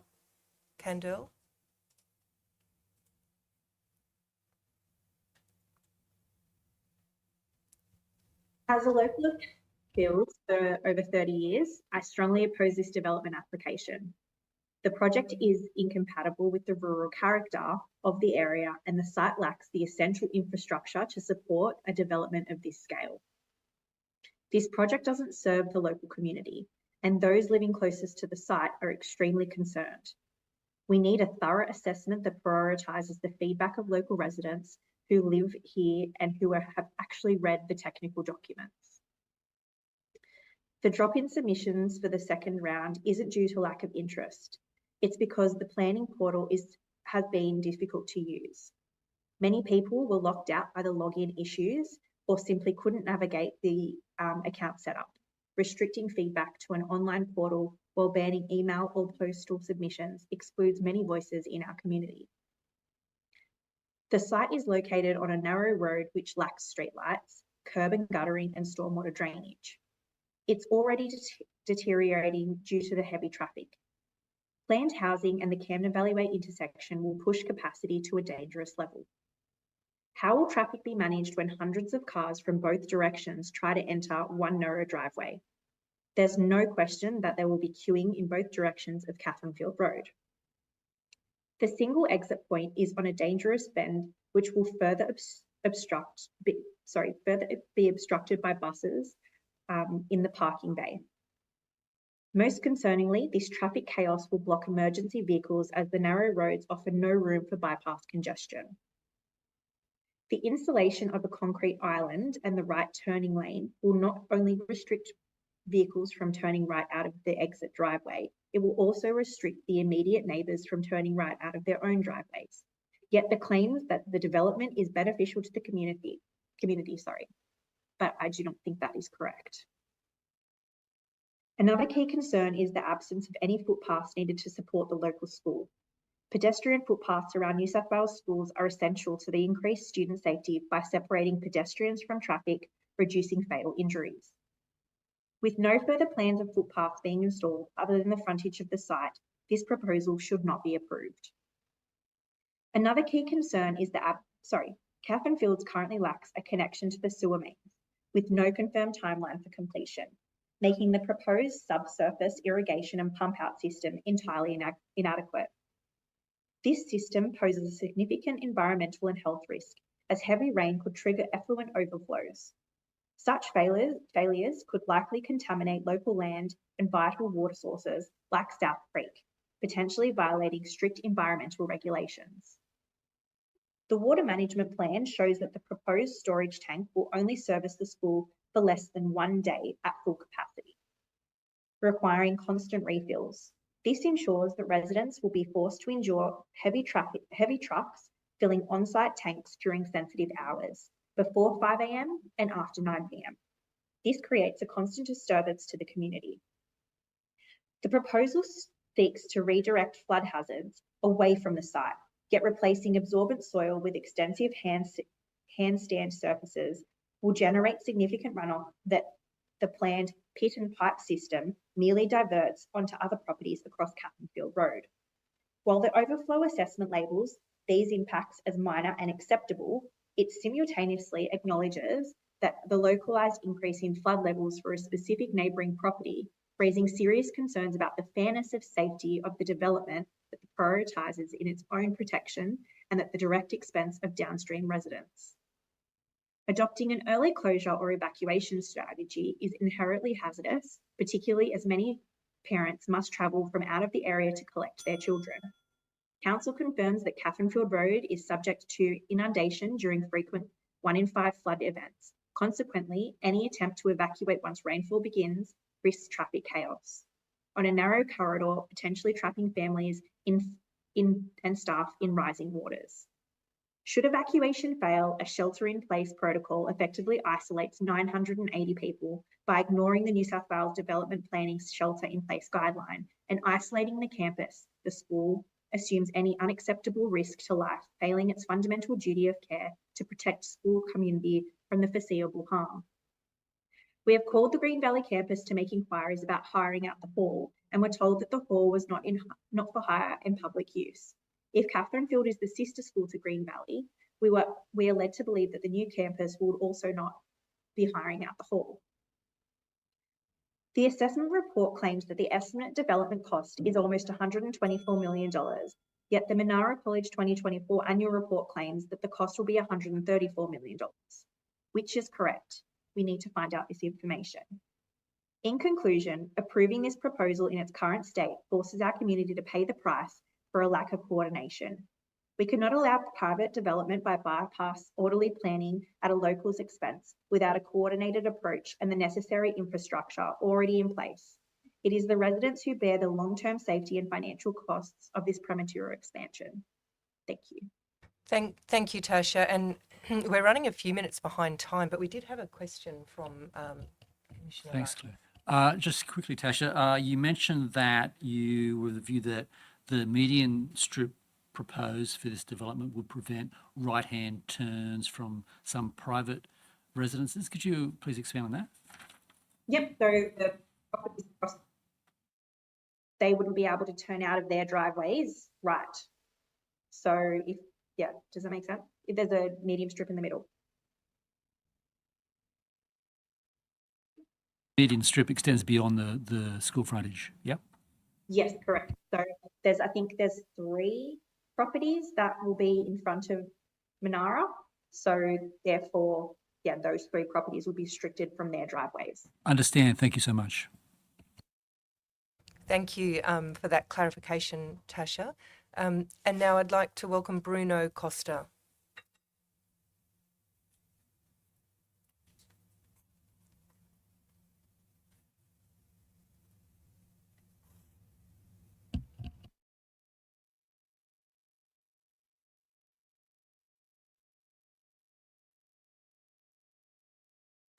Hello. Hello, Bruno. Okay. I'd just like to start. I'm speaking as a long-term resident who cares deeply about how Catherine Fields develops, not just in the next year or 2, but over the next generations. My concerns are not ideological. They are not about opposing schools or social infrastructure. They are about whether the proposal is being pushed forward too early in the wrong place and at the expense of a good long-term planning. My first concern is the proposal is premature. Catherine Fields is not currently identified for precinct planning and is recognised as being 10 to 15 years away from the process. Yet we have been asked to approve a significant piece of social infrastructure in isolation before the structure of the community is known. The Urbis response suggests this approach is common practice and points to examples like Marsden Park. But just because something has happened elsewhere does not make it practice, particularly in the Southwest Growth area, which has been carefully planned to avoid exactly this kind of ad hoc development. Once a school is approved, its location becomes fixed. Roads, traffic movements, land uses and services decisions follow it. This reduces future options, limits how centres and community facilities can be integrated, and ultimately shifts the burden of poor sequencing onto future residents. That is not strategic planning, it is reacting rather than planning. My second concern is that the site is fundamentally unsuitable. This is not my opinion, it is acknowledged in the department's own report. Paragraph 117 states, the site is unsewered rural property on a road with no footpaths, no lighting, no curb and gutter, and no piped stormwater drainage.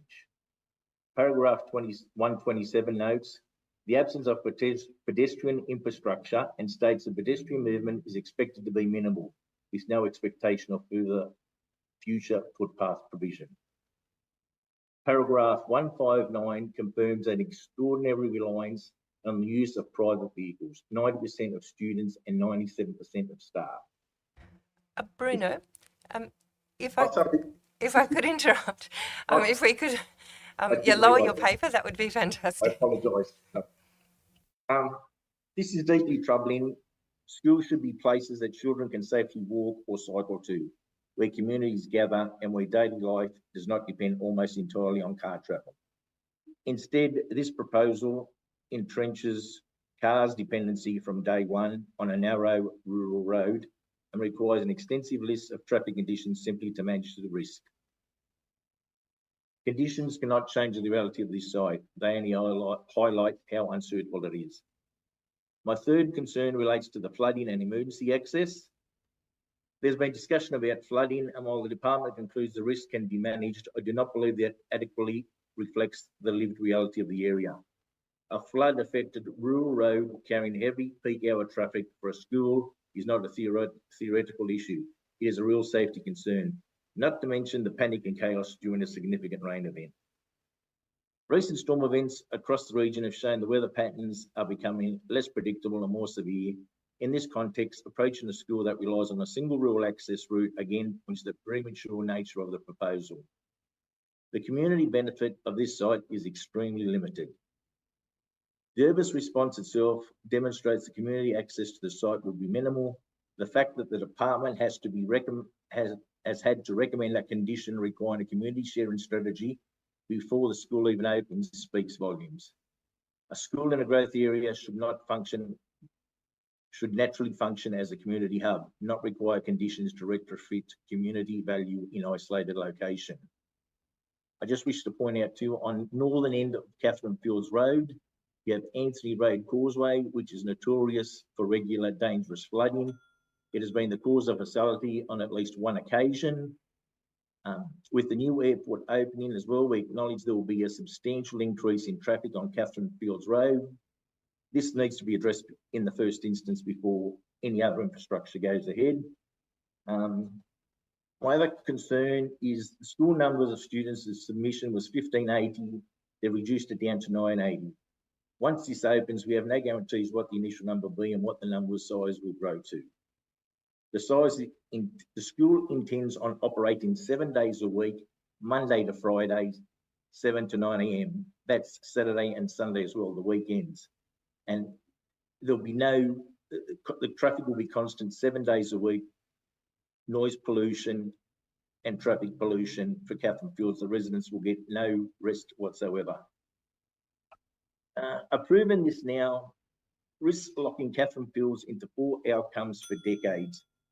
Deferring this decision until precinct planning occurs will allow schools and community facilities to be located where they are safe, accessible and properly integrated, which is what current and future residents deserve. In closing, I ask the panel to consider not just whether this proposal can be made to work, but whether it is the right decision at the right time in the right place. Thank you. Thank you very much, Bruno. I just had one clarification question. You mentioned that the intersection at the northern end on Catherine Hill Road. Could you just the name of that intersection? You've got Catherine Fields Road and Deep Fields. You turn left, then you've got Anthony Road to the right. They've actually installed floodgates there because of the fatality they had years ago. That notoriously is underwater. Thank you very much, Bruno, for that clarification. Thank you. Thank you for your submission. I'd now like to welcome Serena Catanzariti.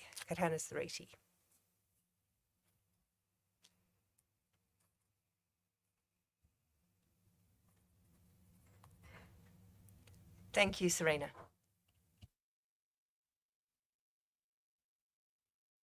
Am I ready to go? You're ready to go. Thank you. Good afternoon. I'm a local resident of Catherine Field, and I strongly object to the proposal to construct a K-12 school in this location. In my view, this site is unsuitable, unsafe, and completely inconsistent with the intended character and planning controls of our area. Catherine Field is zoned as rural. People choose to live here because it is low density, quiet, and designed to support a rural lifestyle. A large K-12 school is a high intensity institutional development, and it simply does not belong in a rural setting. This type of development directly contradicts the purpose of the zoning that applies to Catherine Field. A school catering for up to 900 students would bring an urban level of traffic, activity, and infrastructure demand into an area that was never designed to handle it. Hundreds of students, staff, and parents arriving and leaving every day would place enormous pressure on land and services that are currently limited and rural in nature. This proposal ignores the intent of the planning framework and sets a worrying precedent for future inappropriate development in the area. The local road network is wholly inadequate to support a development of this scale. Roads in Catherine Field are narrow, generally single lane in each direction, and lack basic infrastructure such as curbs, gutters, footpaths, and safe drop-off areas. Visibility is limited in several locations. Introducing peak hour school traffic in the mornings and afternoons would overwhelm these roads, causing congestion and creating serious safety risks for residents, students, and other road users. Without major and disruptive upgrades, the existing road network simply cannot safely accommodate this level of daily traffic. Flooding is another major concern. Catherine Field and surrounding roads are known to flood during periods of heavy rainfall. Placing a school in a flood-affected area raises serious questions about safety, accessibility, and reliability. Flooded or unsafe roads could prevent access for students, parents, staff, and even emergency services. This is not an acceptable risk for a facility that relies on safe and predictable daily access, particularly when children are involved. There is also no pedestrian infrastructure in the area. There are no footpaths, no safe crossings, and no cycling infrastructure. This makes walking or riding to school unsafe, if not impossible, and forces even more reliance on private vehicles. This only compounds the traffic and safety issues and falls well short of what should be expected for a school environment. Catherine Field also lacks the essential servicing required for a development of this intensity. Rural areas have limited water, sewer, and stormwater infrastructure, which further demonstrates that this land is not suitable for a large institutional use such as a K-12 school. The physical scale of the development is also inappropriate. Large buildings, extensive car parking, lighting, fencing, and hard stand areas would dominate the landscape and be completely out of character with the surrounding rural properties and open space. This proposal would permanently change the look and feel of Catherine Field and erode the rural amenity that residents value and have relied upon when choosing to live here. I would also like to note that I have taken the time to read many submissions. A significant number of the so-called support submissions are extremely brief and appear to be from people who do not live in or have any real connection to our community. Whereas local residents who are directly affected have raised consistent and genuine concerns that should not be dismissed. When you consider the zoning constraints, the inadequate road and pedestrian infrastructure, flooding risks, lack of essential services, and the significant impact on rural character, it is clear that Catherine Field is not an appropriate location for a large K-12 school. The fact that the local council itself opposes this proposal speaks volumes. A school of this size should be located on land that is properly zoned, fully serviced, and supported by appropriate transport and safety infrastructure, not imposed on a rural community that is clearly unsuitable for it. Thank you for listening to me. Thank you very much, Serena, for your submission. Did you have any? I'd now like to invite Trevor Graves.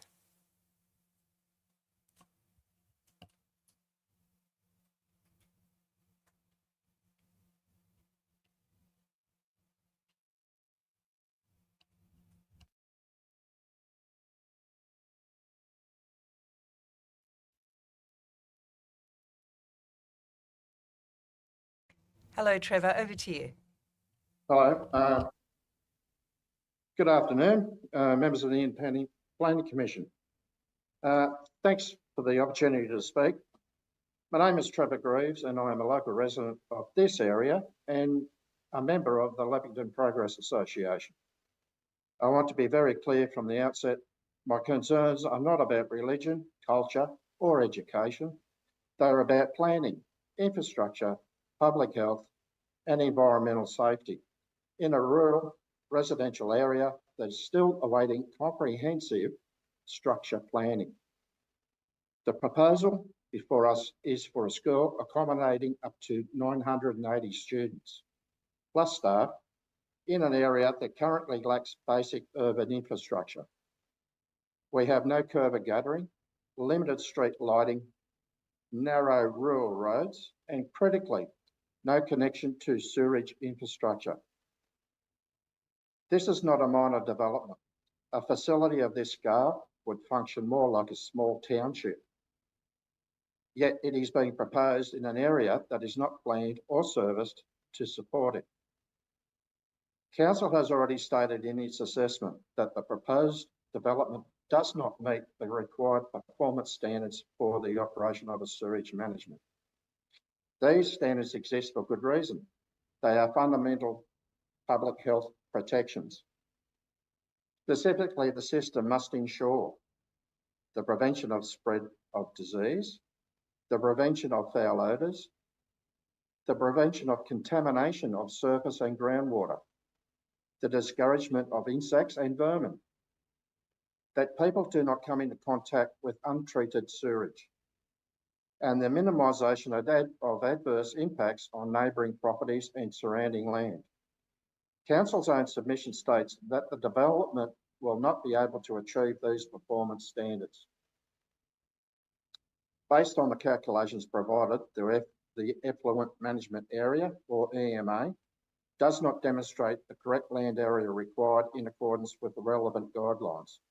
This raises serious concerns about whether the system can safely and reliably manage wastewater generated by nearly 1,000 students and staff, day after day, year after year. In a rural setting, failures in wastewater management don't stay on one property. They impact groundwater, neighbouring land, local waterways and public health. Once contamination occurs, it is extremely difficult and costly to reverse. We also need to consider cumulative impacts. This area is still waiting for structure planning to determine what type of and scale of development is appropriate. Approving a development of this size before that planning is complete sets a concerning precedent and effectively preempts the outcome of that process. In addition, increased traffic associated with nearly 1,000 students and staff will place further strain on narrow rural roads that were never designed for this level of use, raising safety concerns for residents, pedestrians and emergency services. Good planning is not about stopping development. It is about putting the right development in the right place, at the right time, with the right infrastructure in place. If this site cannot meet sewage performance standards, cannot safely manage wastewater, cannot support the scale of proposal with the existing infrastructure, then the responsible decision is not to approve it in its current form. I respectfully urge the Commission to give significant weight to the technical assessments, the identified non-compliances, and the long-term risks to public health and in the environment. This is about ensuring that any development, regardless of who it serves, meets planning standards, protects the community, and does not create problems that future generations will be left to fix. Thank you for your time and for considering these concerns. Thank you very much, Trevor, for your submission. I'd now like to invite Robert Ciceri.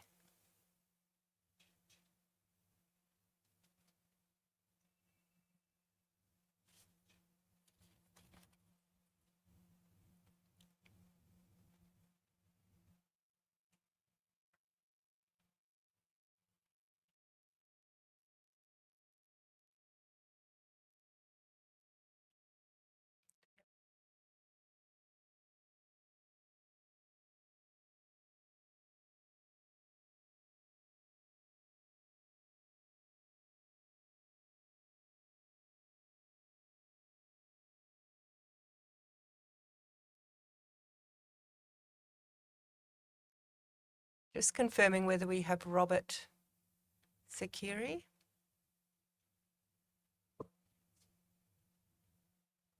Okay, we might move, while we're waiting for Robert, we might move to the next speaker, Lorraine Smith. Yes. Hello, Good Lorraine. afternoon. Good afternoon. I'm Lorraine Smith and I have lived in Catherine Field for 32 years on the corner of Springfield and Catherine Field Road. Since they have diverted the traffic out of Oran Park onto Springfield, we have a much bigger influx of traffic that comes up to Springfield. We have incidents of accidents there now nearly every week, constantly in peak hour of a morning and of an afternoon. We do not have a stop sign on this corner, which is a bad thing because people don't stop. Okay, when Badgerys Creek Airport opens, that's only going to increase the traffic on Catherine Field Road as well. And at peak times, with the school traffic that is not going to be able to cope. At the end of Catherine Field Road, right, they're turning lanes. These are not structural or adequate to be able to cope with the influx of traffic turning out and into Catherine Field Road from Camden Valley Way, which will cause major incidents on Camden Valley Way as the turning vehicle lanes there are not adequate to be able to cope with the traffic that's coming into Catherine Field Road.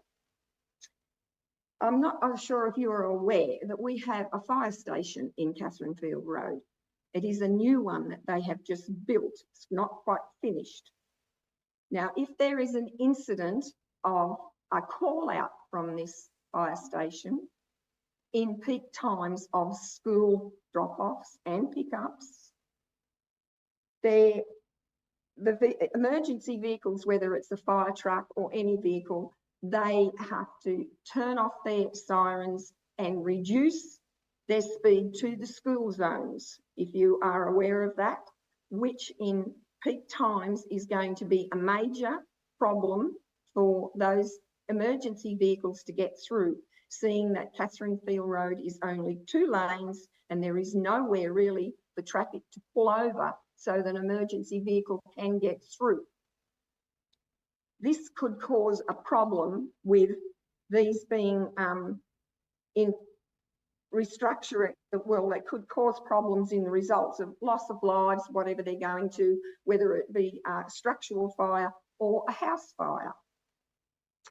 We also have in flood zones at the end of our street and of course in our local area, there is roads that have to be closed during our flood zones.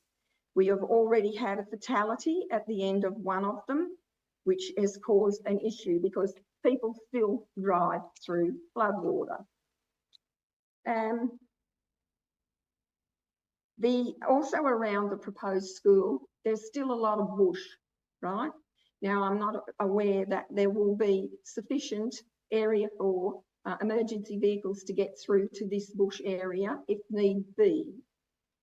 And also, all children, no matter whether they're dropped off or whether or not they are picked up of an afternoon, there'll be a certain amount of these children that will be walking to school. We don't have footpaths, we don't have curb and gutter. So therefore, these children's lives are going to be at risk. And they're aware of that because there is no structure for them to be walking along the sides of roads. It's a very uneven area and it's just not safe. If the school is going to operate 7 days a week, I don't know if you're aware, but we also have a community area just a little bit further where they have sports there every weekend, Saturdays and Sundays. You're going to have the increased traffic from that as well as school if that is going to be continuing 7 days a week. Okay, thank you very much for my input into it. Thank you very much, Lorraine. Before you, I just had one clarification question. At the beginning, you mentioned an intersection or no stop sign on the corner, and it was referring to Oran Park and Springfield. Yes. Could you repeat that? There is the traffic that comes out of Oran Park now comes to a roundabout. That roundabout, if they turn left, that's onto Springfield. If they come up to Springfield intersection with Catherine Field Road, there is no stop sign. So if you've got an influx of traffic, they don't stop at that intersection now because there's no stop sign. The increase in accidents there, because I live on that intersection, is tenfold there every week now. Because we're on a slight hill, they do not stop. They don't see them coming over the hill. Thank you very much, Lorraine, for clarifying that point. Michael, did you have Thank any? you. And thanks very much for your submission. That's certainly very helpful. I'd now like to invite Amanda Axia, and I believe there is a presentation or some photos at the end of your presentation as well. Over to you, Amanda. Thank you. Thank you. Good afternoon. As a long-term resident of Catherine Field, I want to address the concerns that many members of the community have in relation to Minarah College. Slide 2. In 2009, the Land and Environment Court rejected the Quranic Society's appeal for a schooling corridor. The proposal was on 5.95 hectares for 900 students. The Commissioner's judgment concluded that the proposal is not consistent with the objectives of the zone in which the site is located. Ultimately, the court found the development failed to meet Objective E, which was to not create unreasonable or uneconomic demands on the provision of public amenities and services. Slide 3. Camden Council's further amended statement during this hearing noted that some of the main areas of contention included unsuitable provision of sewage disposal, traffic and safety impacts, unsuitability of the site for the development, visual impacts, and the reliance of private transport for students. The corridor site had almost 1.5 hectares more land, 2 street frontage, but 80 less students and still got rejected. Slide 4. In a recent letter from our Leppington State member, they've stated that they have previously raised concerns expressed by local residents about the proposed development directly with the Minister's office. The State member reiterates his strong view that until the area is rezoned and appropriate infrastructure is constructed, any application must adequately address local traffic constraints and, in this particular case, the flood evacuation concerns. Slide 5. The first video at the end of my speech will give you an accurate picture of the extremity of flooding to the road and the nearby homes of the actual site itself. There is grave concern that the drastic increase in gross floor area will dangerously displace overland flow onto neighbouring properties. Most notably, the overland flow assessment identifies that one specific downstream property will be highly impacted by these changes.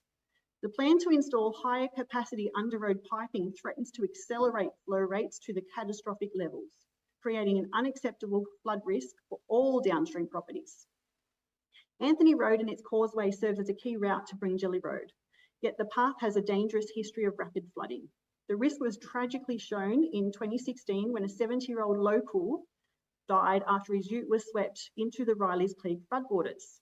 Although he had crossed safely once to head home, he was caught by an unpredictable surge while attempting to return to his workplace for shelter. Slide 6 shows images of dangerous flooding along extremes of Catherine Field Road. Slide 7. Our roads are becoming dangerously unsafe as traffic increases.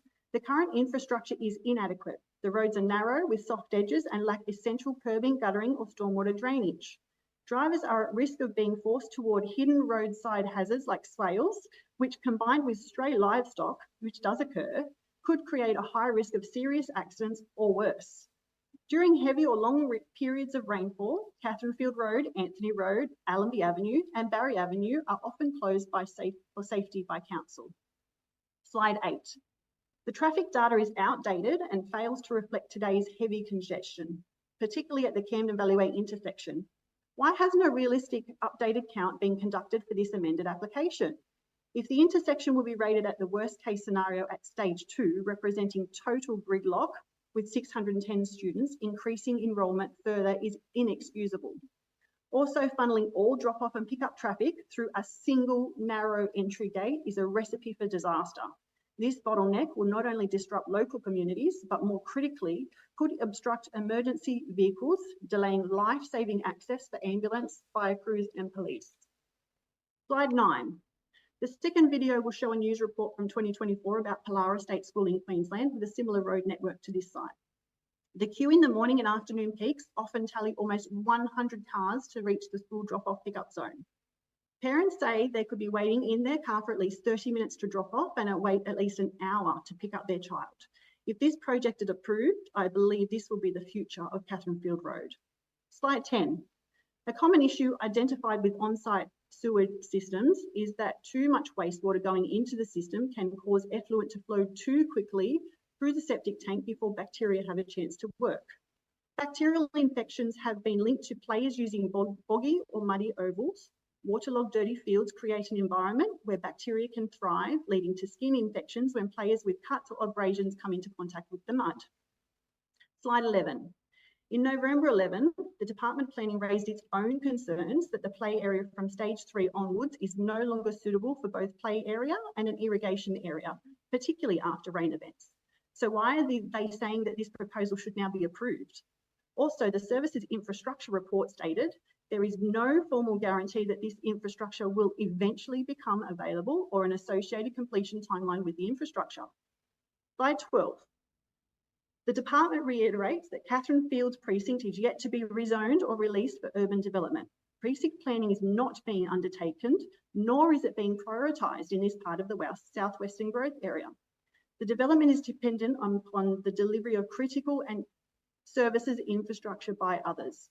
No evidence have been included as part of the application to provide certainty for a consent authority regarding the delivery of the essential services infrastructure that the development would be dependent upon both during construction and operation. Slide 13. In conclusion, the development proposal presents an unacceptable risk to the community, failing to address critical infrastructure gaps, severe flood hazards, and unsustainable traffic impacts.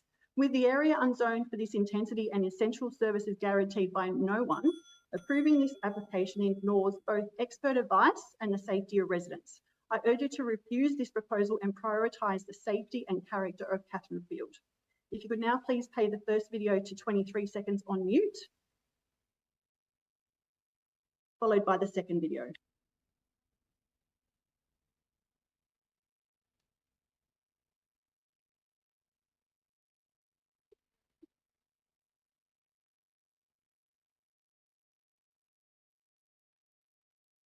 If you could put the sound on the second video, please.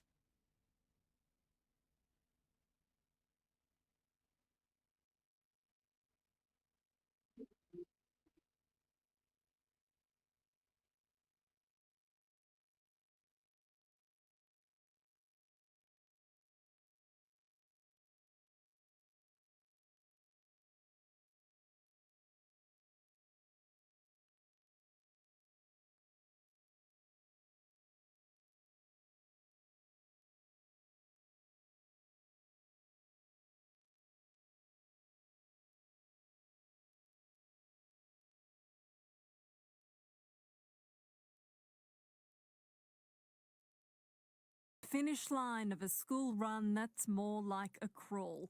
This is the queue to Minarah State School. It takes 1 minute to drive past it and about 30 minutes to drive in it. Parents counting the minutes and the cars. This time, 89 are in line. Hectic, frustrating. It's absolutely horrendous. People do get a bit angry and stuff, beeping horns and everything. Walking is faster than driving. I normally park 2-3 streets away. Even then, 1 hour just to do drop off and 1 hour to do pick up. Minarah's population has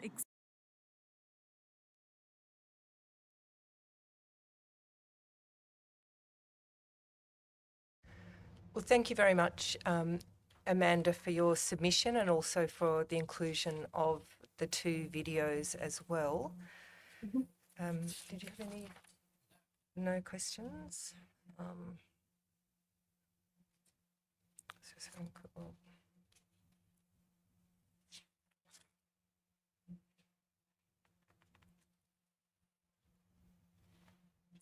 So no, thank you very much, Thank you, Amanda. Thank you for your time. I'd now like to invite. Yes, I'll just check before we move on to our next speaker whether Robert Cesari is back and would like to make a submission.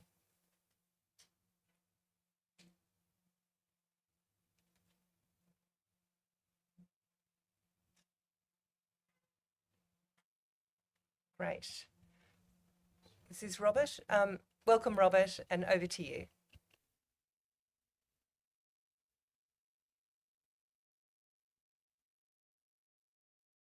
Robert, if you're on mute there.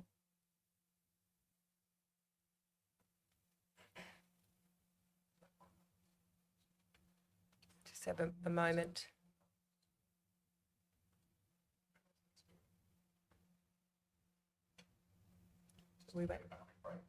Yeah, we'll just take a quick break while we sort out the technical issue.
Okay, we're back on, and I'd just like to invite Speaker 22, George Smeraldo. Yep. Thank you, I George. believe there was supposed to be a call in by Robert before me by phone.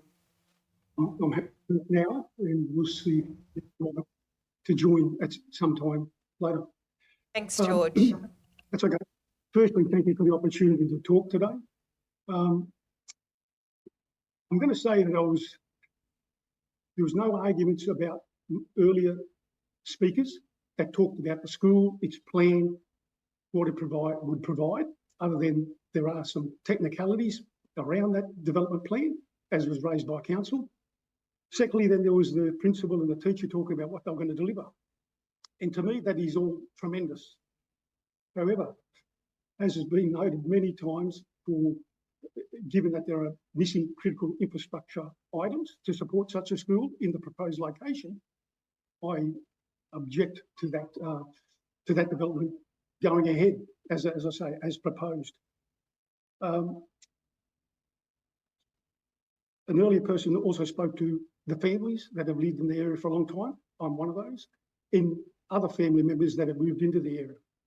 And they make that decision, as I understand, knowing that I've met many of those families and talked to them, it's for the rural atmosphere, space for families, peace, quiet, shared community spirit, feeling of a safe community where you can walk your children, ride your bikes, walk your dogs, go across to the reserve, which is centrally located just off Chisholm Road and Catherine-Field Road.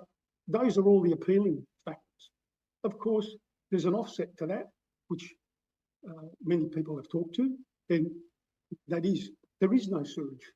There's no stormwater management. There are no curb and gutters. There are no footpaths. The roads are very poor in size and condition and have been for 30 plus years that I've been there. I would also say that it was raised that, and I'll come back to it later in more detail, but Catherine-Field Road would need to be upgraded. I'd like to say it's not going to be just Catherine-Field Road. It would have to be Springfield Road, Heatherfield possibly, but definitely Chisholm Road, which takes you across to Deepfield Road, and going further west, Anthony Road. Why do I say that? I'm a driver. I know plenty of people who drive throughout the area. I know truck drivers that drive throughout the area, and they all do the rat run. And I expect that with 300 parents driving in to drop off their kids, climbing to 1,000, they will also seek the easiest way back home. Now, if that's further to the south, Narellan, Camden, possibly Oran Park, that will impact definitely Springfield Road. I do not see many people driving all the way up to Camden Valley Way to then turn right, nor do I see them driving all the way up when there is a queue of 100, 200 cars in front of you to turn left on the Camden Valley Way. What they will do is they'll turn left at Chisholm Road, which links into Deepfield Road. They may then turn right up the Camden Valley Way, to head up the Camden Valley Way, go left to head towards Liverpool and or that direction, if that's where they're coming from. Or at Chisholm Road and Deepfield Road intersection, they'll go left and they'll follow Deepfield all the way to Anthony Road and take the Rat Run up to Eastwood Road to get back onto Bringelly Road to head further west. And the school has stated that I understand some 80% will be out of area. 80%. In fact, there'll be very few that are in the immediate areas.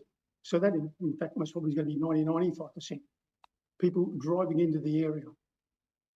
So, moving on, flooding certainly in certain low-lying areas. And it's not just restricted to Catherine Field. There are sections of Deepfield that flood, certainly Anthony Road that flood. Hence why all those roads for the traffic management and for flooding would need to be upgraded before a school goes in.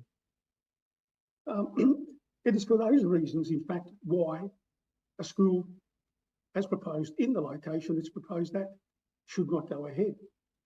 My own view is that ignoring all those factors, those critical services and infrastructure, represents a failing of duty of care to the local community, the parents and children that would attend the school if it was to be approved.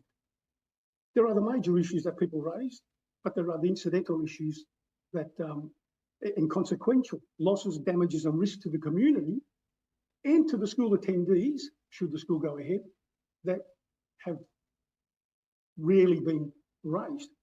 And they raise concerns for me, as they raise concerns for the family that live nearby me, and having my own family that visit, enjoying the space, peace, quiet, the grounds that are across the road from me, raised with me as well. So the risk of injury or death from the community due to the poor roads, the way that cars are going to access and exit the school indicates that many parents will actually drop the kids off 50, 100, 200 metres from the school and let them walk. Now, there's no way in the world you could walk on the current curbside space. If they do, they're exposing themselves to danger of twisted ankles, risk. Those grounds are just rutted, potholed mess. Option, walk on the road. Now you're putting yourself at risk of being hit by a vehicle. People seem to overlook that. And of course, congestion from the vehicles piling up on the side of the road, curbside, trying to get onto footpaths, as we heard before. Most of it's have got culverts and or rutted mess. Certainly when it rains, they become a quagmire. So people skidding to try and get out in their four-wheel drives or SUVs, or parking on the roadside and now creating congestion for further traffic to get through, and or potential for higher risk of accidents in and either side of the school. And I'm talking hundreds of metres either side of the school entry. Increased bacterial germ risk of the septic tank. Council, I think, spoke to that. I cannot see how anyone could accept, and as a parent of children, I would not let my children play on a field that has treated effluent being sprayed on it on a regular basis. There's no way. And if we look at Sydney Water, they've got some of the best treatment plants in the world. And we look at how they treat the water, and not only that, they pump it out 4 kilometres through tunnels to ocean, hoping that ocean currents and turbulence, sunlight will kill off any further germs before it comes to the beaches. However, what have we seen over 20 years, 30 years, certainly the last 10 years, even though those plants have had major upgrades? Beaches get closed, and more recently we've got fatbergs turning up. Where are they coming from? The study currently shows that it's from additional waste, chemical waste, kitchen-type food waste that bog up the system. So to say that having an on-site sewage system is acceptable, to me does not make sense at all.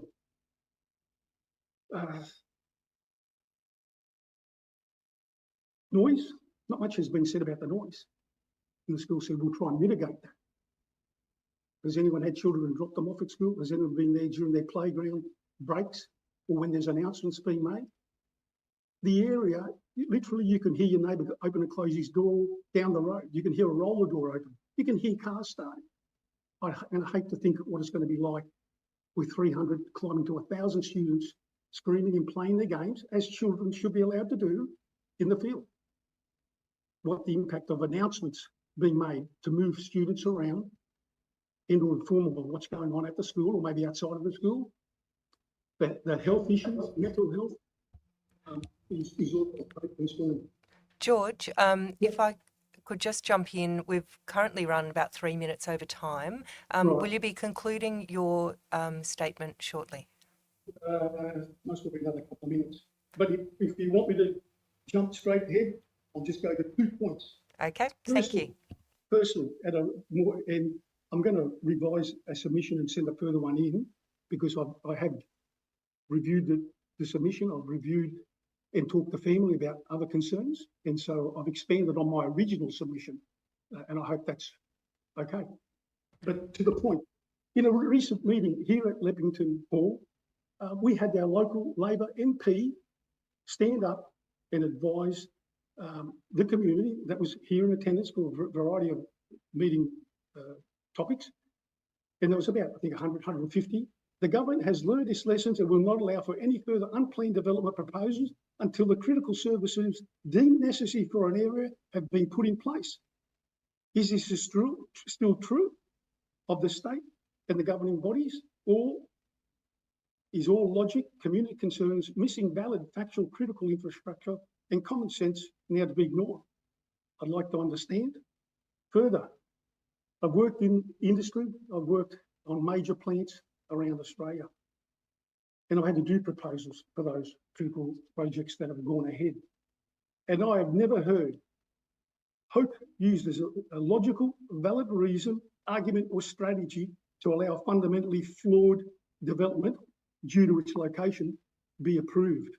Nor have I ever heard the term hope used to mitigate known risks and absolve persons of their duty of care to protect the well-being, physical and mental, of anyone that will be impacted by the factors that were raised prior and missing in the area.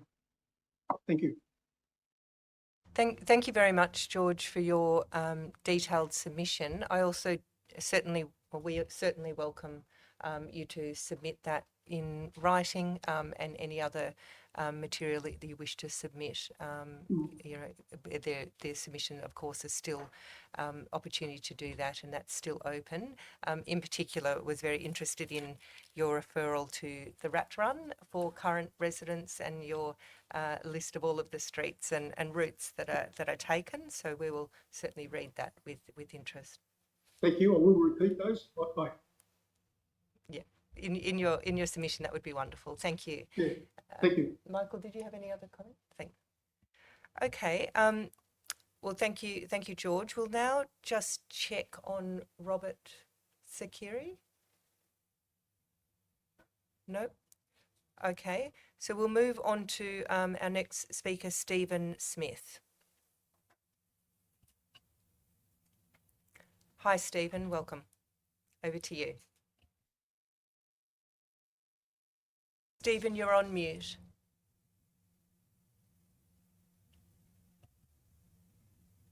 Is that better?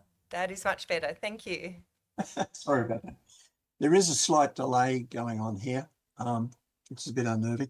I'm a civil and chemical engineer with 35 plus years experience in the design, treatment of sewage and effluent reuse schemes in Asia, Pacific, America and Australia, and a little bit in the Middle East.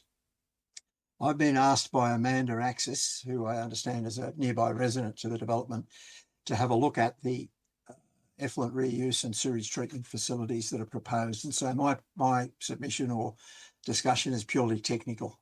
There is no emotive issues here.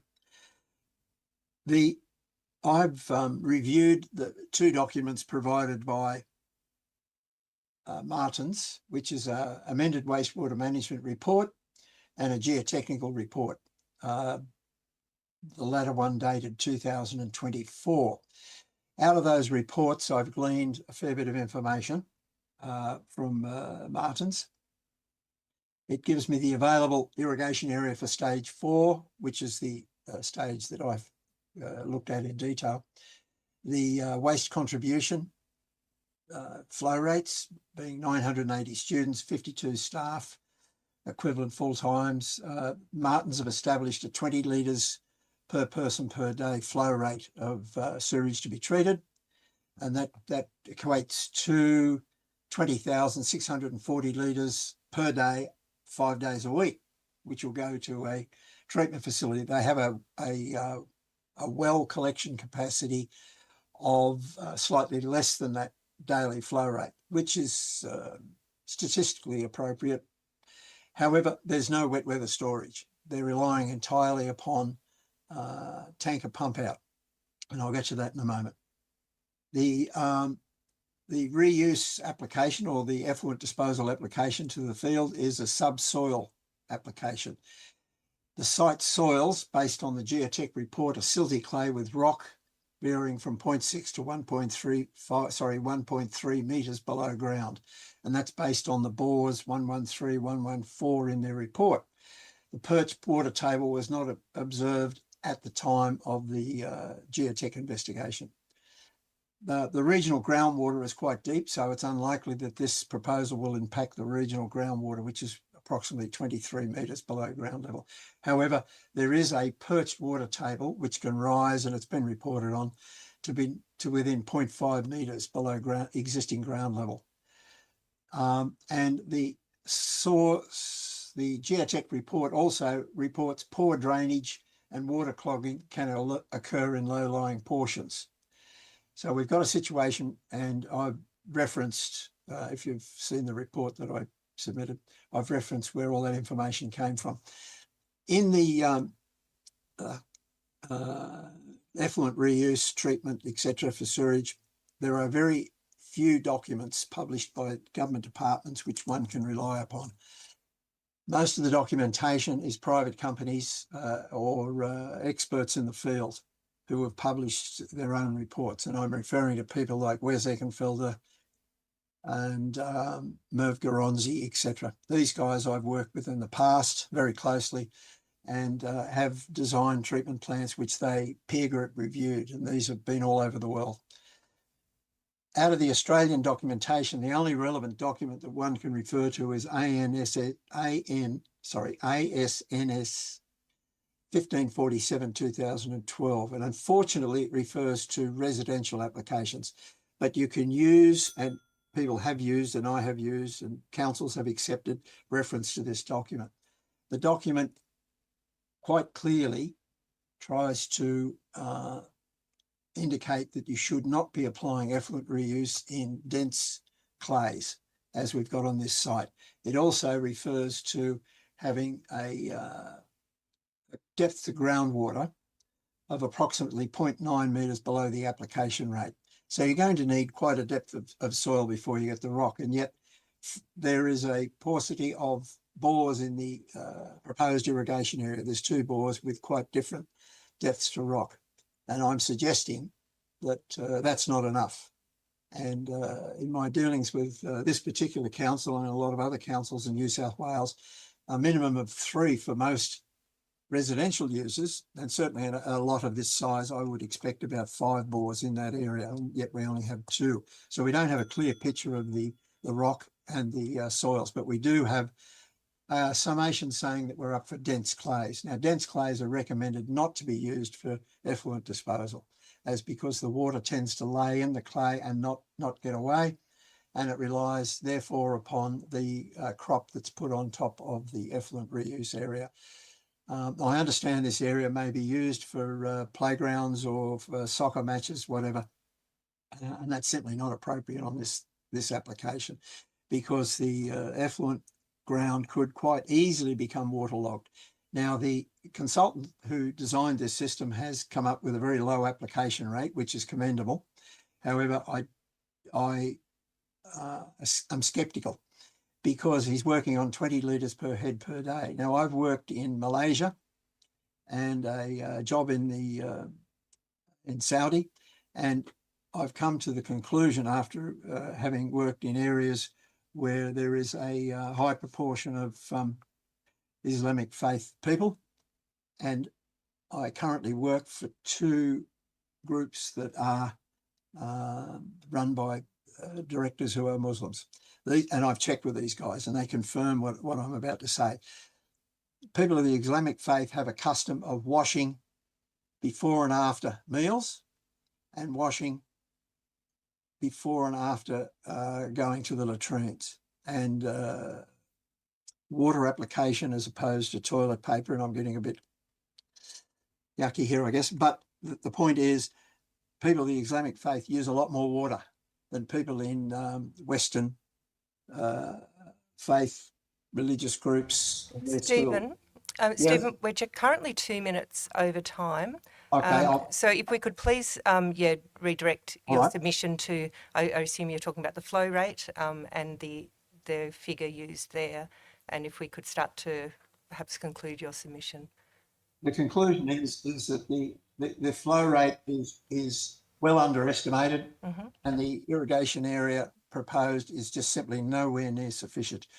And I have done some calcs based on the crop factors, etc. And in wintertime, there is going to be an enormous problem with those grounds being continuously wet on the surface.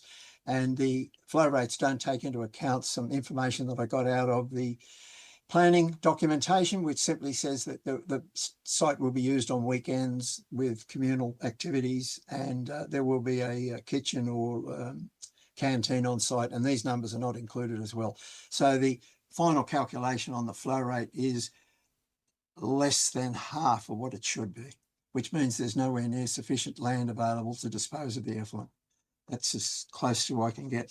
There is a bit more about that where I go into detail about references and so on, but that's the summation.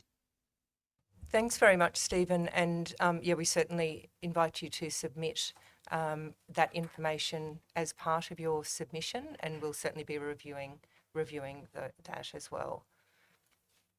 Thank you. Thank you for your time. Thank you very much, Stephen. Oh, great. Okay. So I've just been advised we do have Robert Sakiri on the phone. So we will flip back to speaker 19, Robert Sakiri. Over to you, Robert. Thank you. Yes, thank you. Sorry for any confusion caused. Good afternoon to the Independent Planning Commission and panel members. I thank you for the opportunity to have a voice.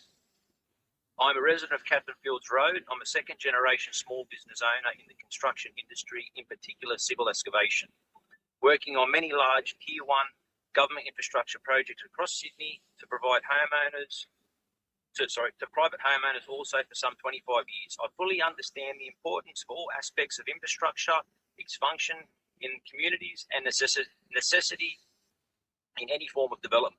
In my experience, I've learned the key to any project, large or small, is planning, budgeting and delivery. I grew up in neighbouring Liverpool Council region. I have been a resident of Catherine Fields since 2013, moving here for the rural ambience. I have extensive knowledge of the suburb, its surroundings, along with knowing many local residents for over some 30 years, which is a mixture of family, old and new friends. It came to my attention in 2022 by chance that there was a large-scale school proposed on the street I live, Catherine Fields Road. I did not receive any formal notification to date of what was proposed, which I found very concerning. I found out soon enough from local residents of the scale of the school that was in planning, and found this hard to understand why. And with this, I began to investigate further and to inform myself. In short, I strongly oppose the school. I arrived at this decision after taking time to view the relevant documents and reports mentioned below. They are not limited to architectural plans, wastewater management plans, overflow and flood plans, reports of infrastructure, engineers and consultants' advice, development application, in particular the Camden Council's own submission. I believe fellow locals today are sharing photos, videos, slides of some of their concerns I also have. Without sharing the same, I fully agree and support my fellow locals. In addition to documents I've reviewed, I've personally taken notice of what happens on Catherine Fields Road in recent years, in particular with rain, and how this impacts the street. Creates major potholes, a regular feature after rain, with water and loose gravel running over the street during. I would like to outline some of my concerns, again, not limited to. Student numbers were originally 1,500 and since been reduced. The Department of Planning had recommended a maximum of 650 students. This is concerning. If approved, who will control student numbers quickly increasing without the necessary infrastructure? Flood mapping of the area indicate the proposed site is subject to flooding. The site sits at the lower point of Catherine Fields Road. It has flooded in recent years, forcing the road to be closed. How will stormwater be handled? It seems there will be more pressure put onto local catchments. Can the catchments handle this? How many properties will be impacted by the additional flow of the catchments? Also, to add in the case of a flood, children are to be walked to Catherine Fields Hall. This is over 500 metres away. How can adults or children walk the distance? This possesses a risk to danger for the children, staff, not to mention for the locals. Camden Council has clearly stated there will be no upgrades to Catherine Fields Road in the near future. We don't even have asphalt sealed roads, only a short-term chip seal fix, with potholes, again a regular feature, and needing ongoing maintenance. In each rain event, more potholes are created with the current flow of traffic. How can Catherine Fields Road possibly handle more? The proposed site is on a curve, bend, on Catherine Fields Road, bringing further danger to motorists. Again, no upgrade infrastructure to suit the hazard is planned. There is no sewer main for the proposed site or the area. Management of sewer seems inadequate for the development of this site. A children's play area will be in the effluent area as per documents, also creating runoff during rain. This will end up in neighbouring properties with the potential to cause sickness for children and neighbours. Traffic issues will be created by the movement of vehicles in and out of the college, in particular at peak times. A short turning lane is not sufficient. This will be a huge load onto the local roads. What is the timeline of the first and final stage? It seems very open. What will traffic do, or how will Catherine Fields Road handle this until then? In regards to contribution fees, will this be drip fed over time as per the most recent documents? Contribution fees paid are to cover infrastructure costs directly related to a development. Will we as residents have to foot the bill for any immediate or future infrastructure needs for the school or caused by the school? It has been raised Catherine Fields is not a priority within the Southwest Growth Area. In this case, when will the area have sufficient infrastructure to support a proposal like the college? In this case, Minarah does not pay. In the case, Minarah does not pay submission contribution fees sufficient. Current zoning is R4 primary production. We as residents cannot, by council regulation, build a granny flat on our properties to assist in the housing crisis. How can this proposed college be considered, taking away desperately needed homes for people? There are many areas local with appropriate zonings and infrastructure ready in place to allow a development such as this. Just one nearby suburb, Smeaton Grange, a local industrial area capable to handle Minarah's needs. Why do Catherine Fields residents in a rural zoning need to be impacted and burdened? A perfect example of what not to do went ahead many years ago in Austral, Liverpool Council. When schools went in before infrastructure and development, the roads were a disaster, creating ongoing road issues. Speaking with many locals and neighbours from the area, we are struggling to see how this will benefit anyone locally. I do not know a single local that is pro-Minarah development. If so, it has not been indicated or any attempts made to become part of the local community we all enjoy. So the question needs to be answered. If it doesn't support locals, if the local community and local council are opposing the school, if it adds to already stretched infrastructure, what purpose will this serve our community?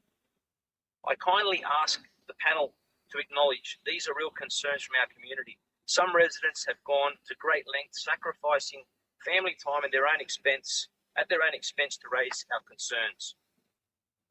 Much more planning and investigation into infrastructure needs to be conducted before any developments can be considered in Catherine Fields. I thank the panel and the members for their time today.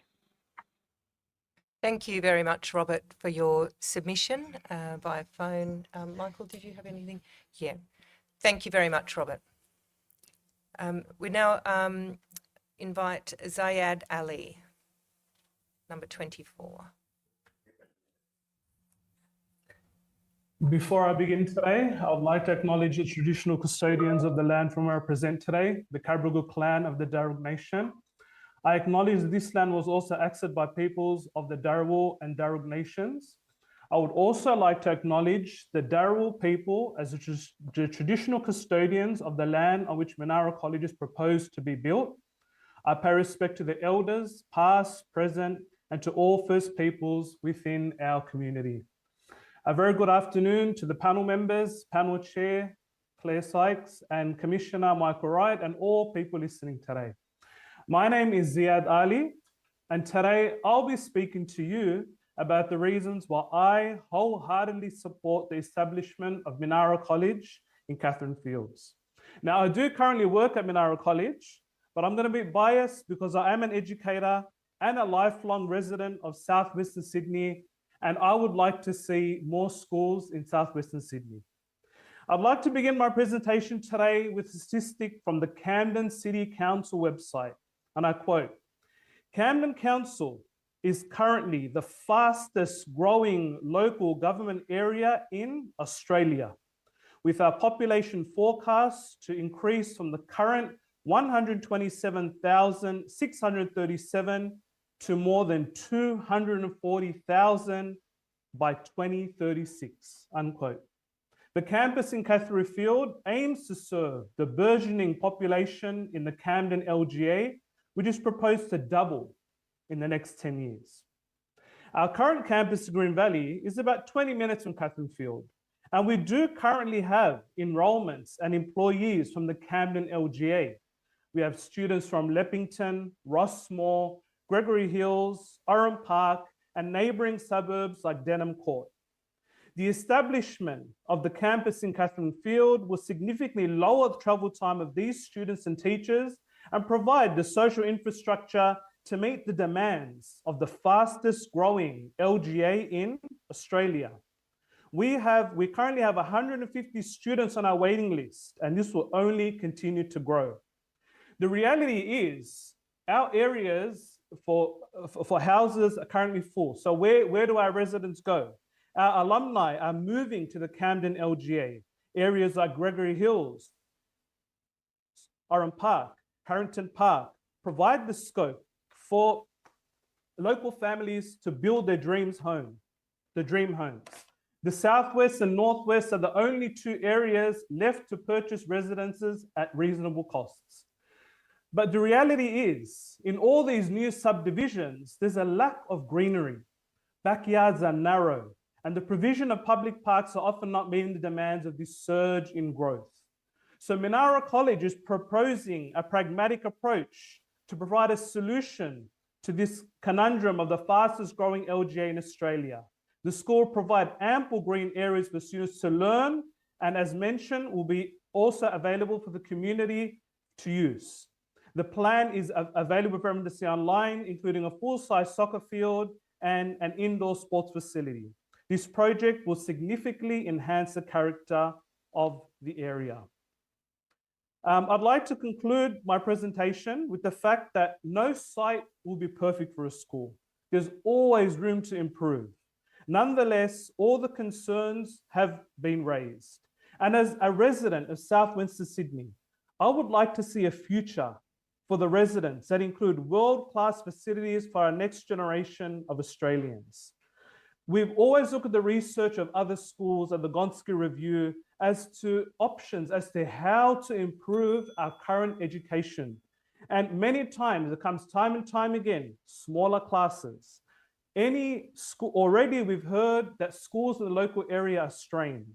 Another school, if we can open it up, will take the strain off these other schools and hopefully have smaller classes, which will ensure that our students get a world-class education and are active citizens in our society. Minarah College provides a tangible solution to this, and I wholeheartedly anticipate the approval of this project. Now, I'd just like to read just one paragraph from the Department of Planning, Housing Infrastructure report from November, paragraph 247. The department considers that the amended proposal is approvable as it will benefit the community by providing additional school placements and childcare facilities in the non-government school sector, addressing social infrastructure needs arising from population growth in a designated future urban precinct within the Southwest Growth Area, and promote shared use of educational facilities. The proposal will provide direct investment of approximately $123.7 million, generating approximately 434 construction jobs and 99 operational jobs. I'd like to thank the IPC for providing this platform for the New South Wales residents to air their concerns, their support, and I wholeheartedly support and I hope and anticipate the approval to ensure that Camden City Council can have world-class facilities so that our future generations of Australians can be active citizens of Australia. Thank you so much. Thank you very much, Ziad, for your submission. Do you have any questions? Yeah. I'd now like to invite Jamie Young.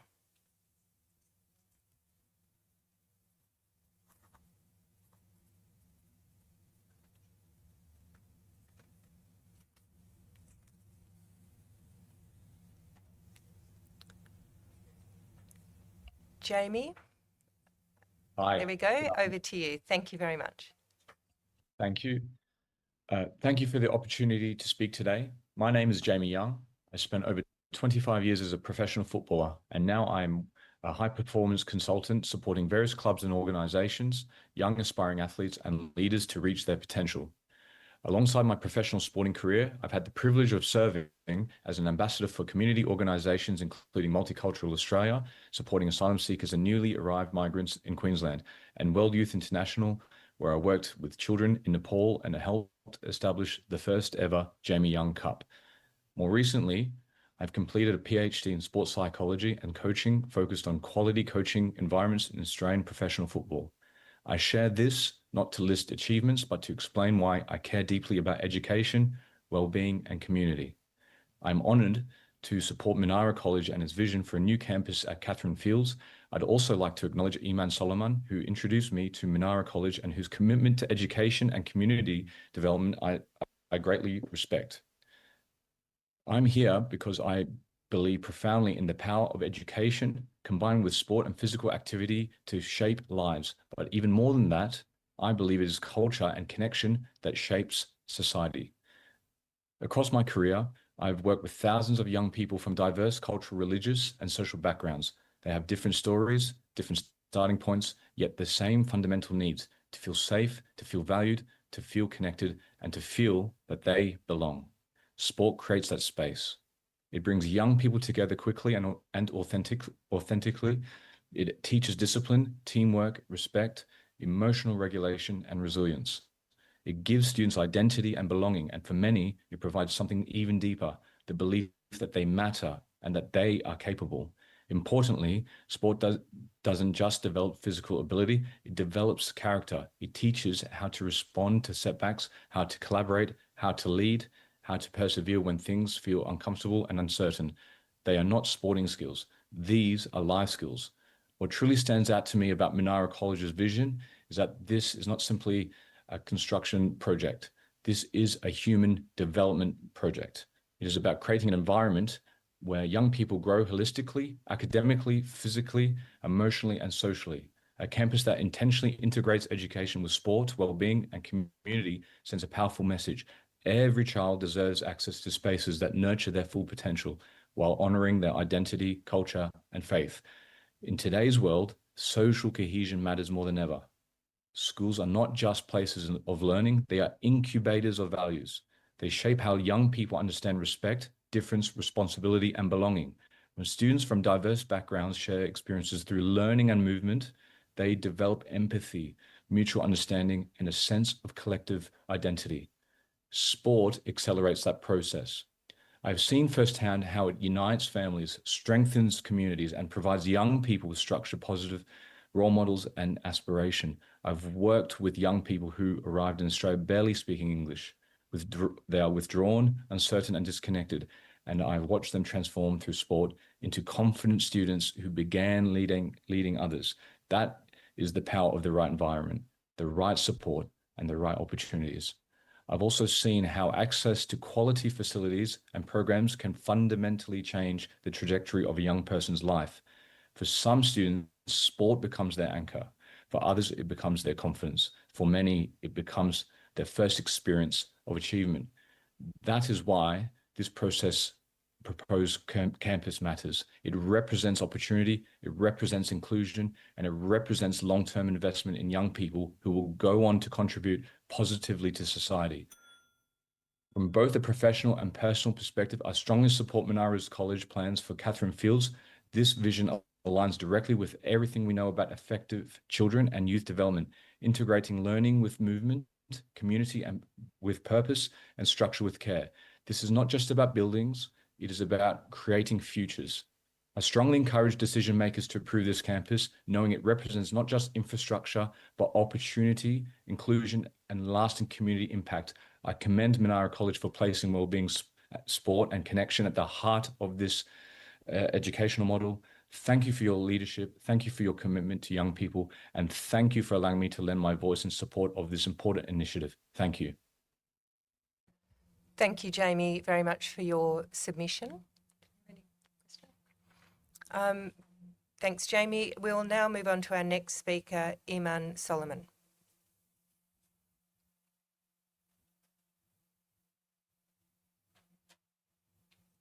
Just coming online now.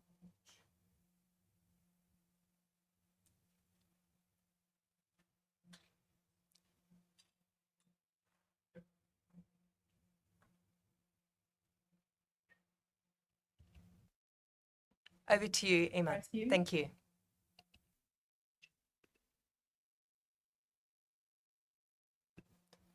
Thanks, Iman. Ready to go.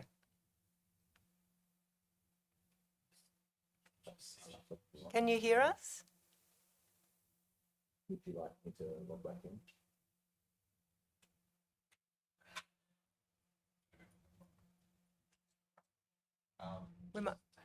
We might just take a short break while we confirm the technical issue.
Okay, we're back on, and now introducing Iman Solomon.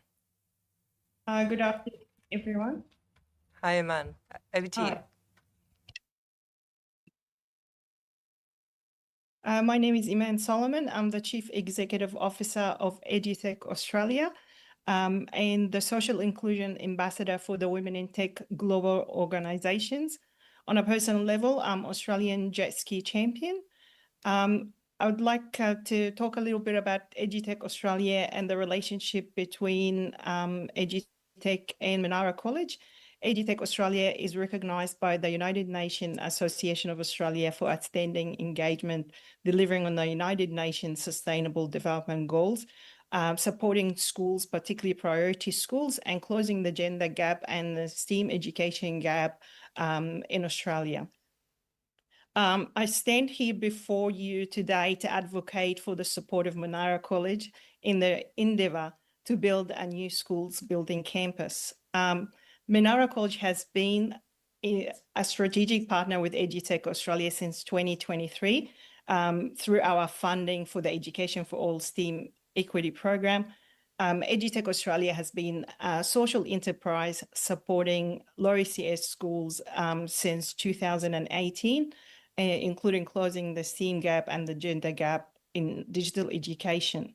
We do that through designing education ecosystem, and in particular, the Education for All STEAM Equity Program. The program has been supported by New South Wales Department of Education and the Department of Industry and Science from the federal government. Between 2020 and 2025, EduTech Australia has been finalist in more than 41 national and global business awards, including winning 5 global business awards in England and about 12 Australian national business awards in support for education. And this is also including a recognition from the Centre of AI Innovation in Singapore for top women in the world in social innovation for closing the gender gap. So when we partnered with Iman, if I could just briefly interrupt you there. Thanks very much for your submission so far. If you could perhaps redirect some points yes, in terms of the merits of the application itself, that would be wonderful. Thank you. Yeah.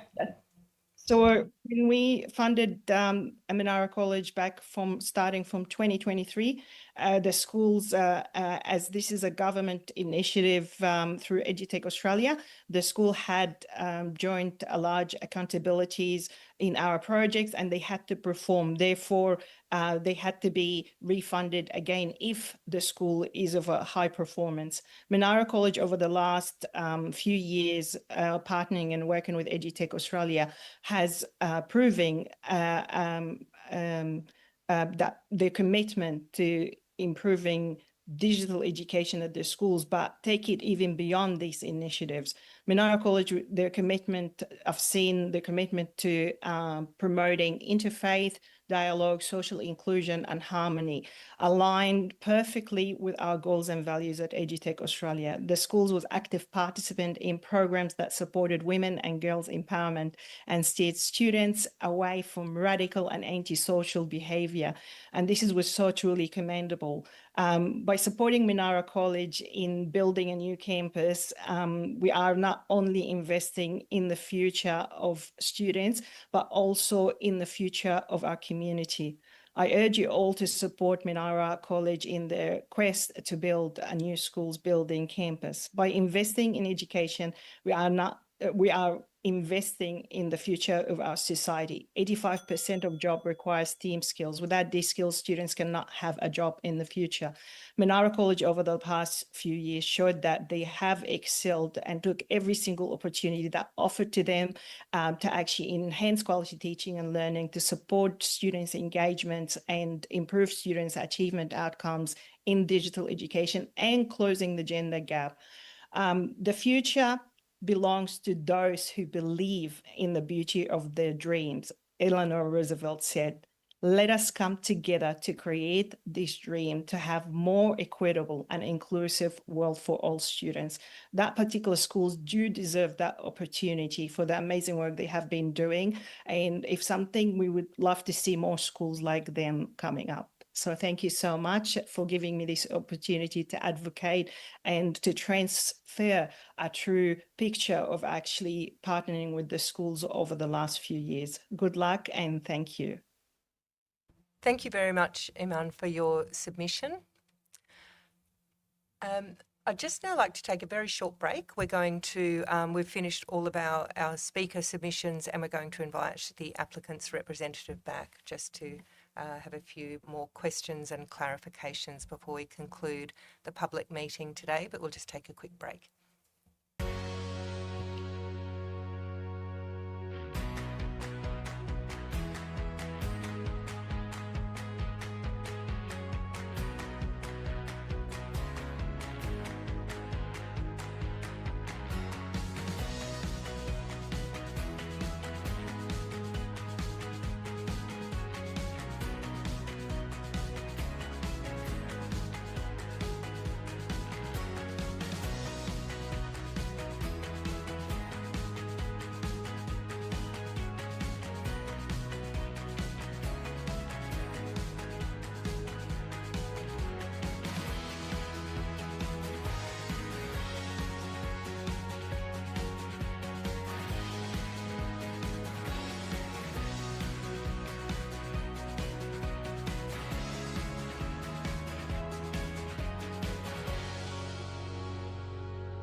Well, thanks very much. We've just come back online again to invite the applicant's representative to join the public meeting again, just while we're here, to clarify a few points that have been raised throughout the meeting today. We have a couple of topics to cover, traffic and wastewater predominantly, but a couple of other sort of points raised. So we might just start off with the topic of traffic. Michael, perhaps if you kick off there. Thanks, Claire. Some of the speakers today have raised questions about the traffic counts that the proponent has used.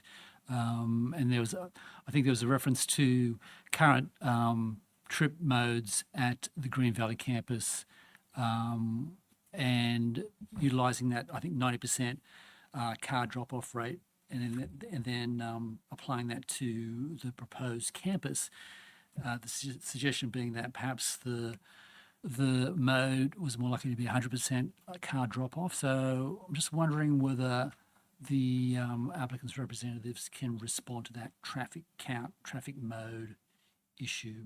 So whether the 90% car usage is appropriate for the proposed Minarah campus.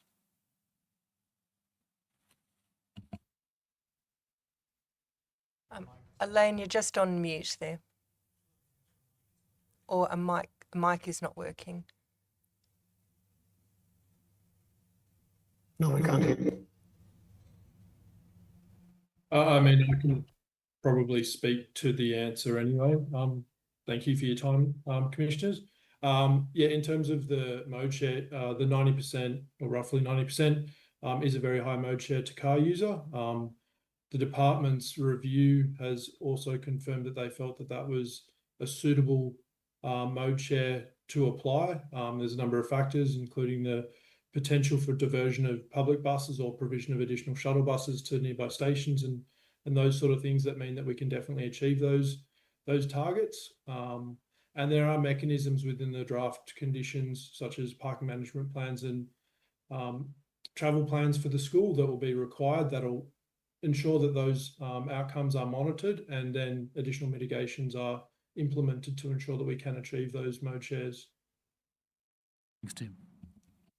Tim, just on that loading, so in consideration of that, there were some points raised around sort of natural congestion that occurs sort of that two times per day during the school zones, and examples of other schools that experience that, as well as the possibility of parking on the street for visitors as well as for school drop-offs.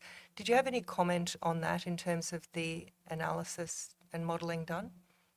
Yeah, I mean, it's hard to comment on other sites, and I think this is where our assessment is based on this particular site. So, but with a quick review, it appears that a lot of those reference sites have significantly less on-site drop-off and pick-up parking than we have, which allows us to accommodate that demand on the site. We're not relying on the on-street areas around us, and that's what the assessment's been based on, is that, we've modelled a high car use, and that car use is accommodated within the queuing and pick-up and drop-off areas on the site. And then we also have the supplementary buses that can help reduce mode share, subject to the travel plans. Just further on transport, Tim, lots of concerns raised about queuing of traffic. With that right-hand channelized turn once constructed, any views in terms of whether that's going to have sufficient capacity to prevent queuing back into the main carriageway? Yes, thanks for the question. Reviewing the modelling outputs, we've modelled approximately 2 vehicles queued in that bay. So it's not like the modelling is suggesting that there's an excessive amount of queuing occurring. I noted the comments from the community around, being a bypass and rat running and those sort of things. The surveys definitely show that, whilst moderate the volumes are occurring in Catherine Fields Road, they're not excessive at this stage. And so certainly I don't see there being huge issues with the right turn bays once they're constructed, and obviously we're looking to implement that over time. There was also the point raised around the residents opposite the site that would be unable to turn right. Right. And was that considered as part of the plan, and what could you expand on that point as well? Yeah, I think the comment was that 3 residents would be impacted, but from our observations, that there's only one access driveway opposite as to the duplex. So there is an alternative access to the south of that on that site, but ultimately any road, council has the ability to install medians where they choose, and there will be alternative routes that singular residents could undertake if required. Thanks, Tim. I didn't have any more questions on traffic at this point. Just one question, Tim, in terms of traffic and access for emergency vehicles. That was raised as a potential scenario where you were in a peak school period and there was fire emergency, a medical emergency, flooding emergency, and there were lots of vehicles on the road already, and then you had the additional traffic from the school peak, that impacting on the ability for emergency vehicles to gain access to the site or to pass the site to get to other sites. Do you have any view on that? Yeah, I think broadly in terms of the modelling that's been undertaken, a lot of that congestion is existing congestion occurring at Camden Valley Way, and that's evident throughout the assessment, and department's assessment report notes that as well. When it comes to the local intersections and the local network, there's far less congestion in those areas, most intersections being level service A or B, and obviously with the right turn bay, we're accommodating our queuing vehicles off the carriageway, so they're not going to impact through movements north and south along Camden, Catherine Fields Road either. So, yeah, I think the congestion is mainly limited to the periphery of the study area, and it's not something that occurs around the school that would impact the locality specifically.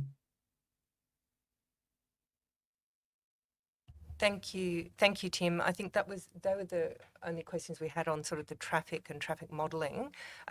We just had a couple of points that were raised, or a number of points that are raised around the wastewater system that we hope the applicant representatives could clarify for us while we're here. Specifically, we had some comments from council questioning whether the system itself will indeed work. There also was concern around the performance standards of the wastewater management and sewerage systems. And there was also a submission that was specifically raising the points around the underlying dense clays and the application of effluent reuse on top of sort of dense clay underlay, and concern around the depths of that soil and depths of the geotechnical analysis and depths to rock indicates that it is not enough, as well as some scepticism raised around the flow rates or volume predictions in terms of the 20 litres per person per head per day. So there's a couple of questions there. So more broadly around the system itself, but then also around the geotechnical analysis for the effluent reuse, as well as the broader volume calculations. If we could have some comments around that or clarifications, that would be helpful. Thanks, Commissioner. Sorry, Andrew, Sorry, you jump in. I could probably address those questions. I'm getting feedback. I'm not sure if you're hearing me as well twice. It's gone away now. I won't answer them in order. I'll answer them in the order of the information I've written down, particularly when considering the some of the comments that Stephen Smith raised. I think they're probably the pertinent, very pertinent ones. The first would be the statement was made that the proposal doesn't include wet weather storage. Wet weather storage is proposed at all stages of the development. So there is to be provision for the storage of effluent when it's not suitable for it to be applied to the land. So that is most certainly proposed for each stage.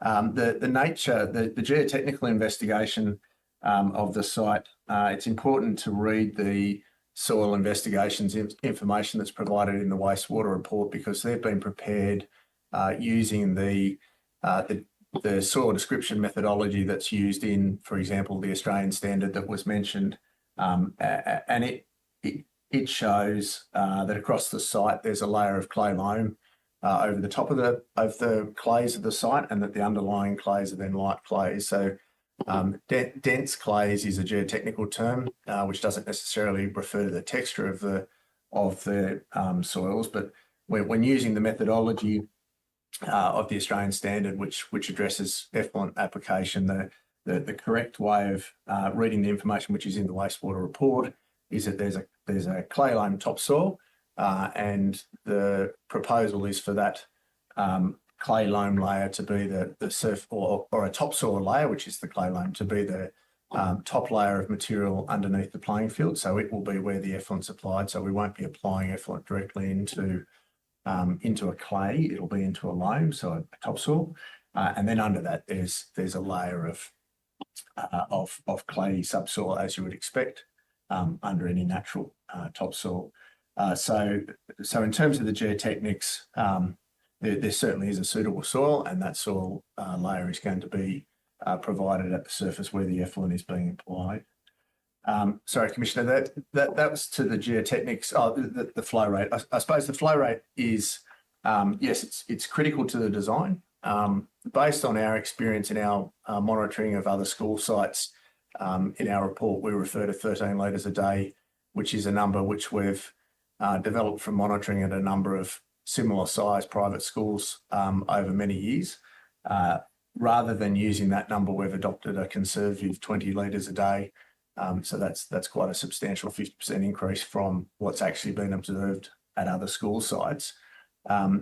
Importantly, what's proposed in our report and what's also proposed in the draft conditions is that there would be monitoring through the early stages of the development so that a refinement to the subsequent stages could be made, and that's anticipated in the way that the conditions have been structured, so that through stage one there'd be monitoring that would allow for the validation of 20 litres per person as an appropriate number, and if a change needed to be made, if for example the stage 2 irrigation area needed to be larger, that could be done, or if necessary, stage 3 and 4 would have to wait until reticulated sewer was available. So whilst I would say that the proposed or the adopted wastewater generation rates are very appropriate, there is still a mechanism in the anticipated consent conditions to then provide for that to be tested as the development progresses. Associated with that is I'm told by the project team that Sydney Water is currently advising, and I think this was discussed on site yesterday, that the infrastructure to service this site, the sewer infrastructure to serve this site, is anticipated to be in mid to late 2028. When looking at the staging or the anticipated rollout of the development, that would still be well within stage 1 of the development. Stage 2 of the development's not anticipated until 2031.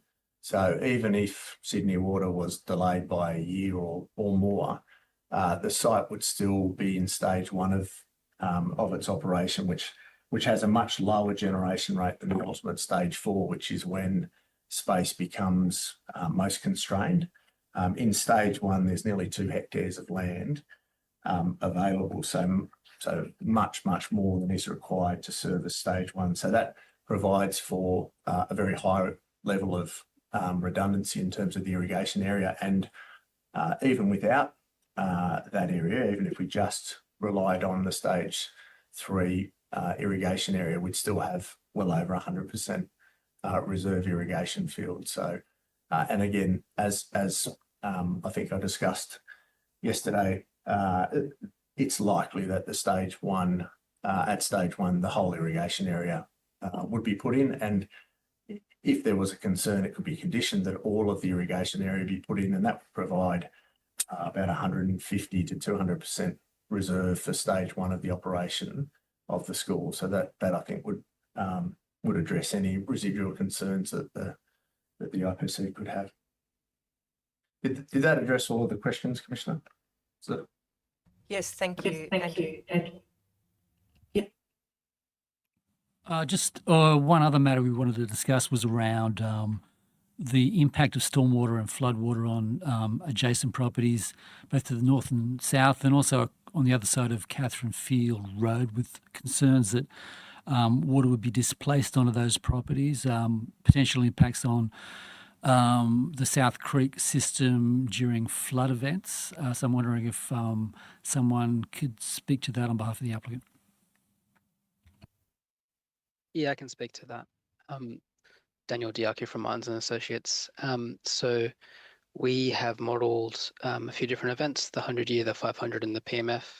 That's in the overland flow study. And what the modelling shows is that there is a large benefit on Catherine Fields Road as a consequence of the upgraded stormwater infrastructure, which we talked about when we visited the site yesterday. The pipes underneath the road.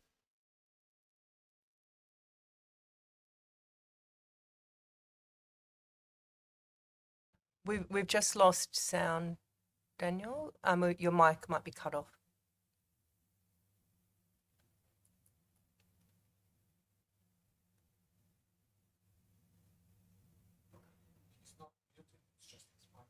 Okay. Yeah, we'll just go for a quick break while the microphone's resolved.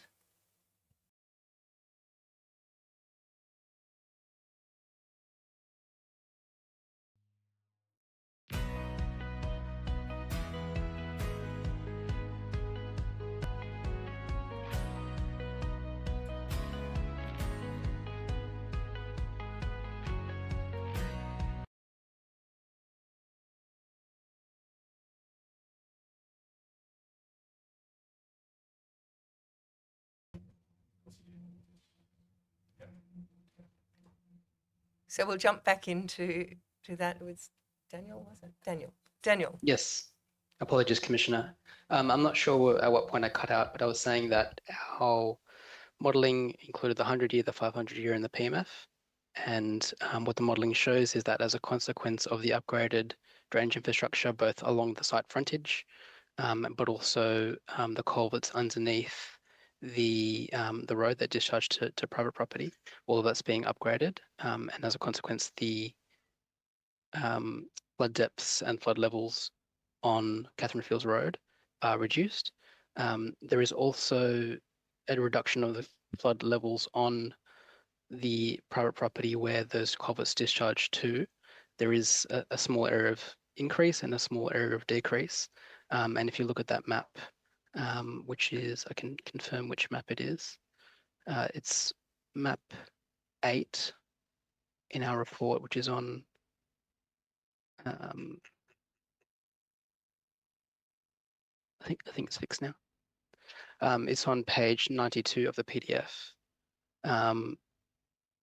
That shows that there's a larger area of benefit than impact.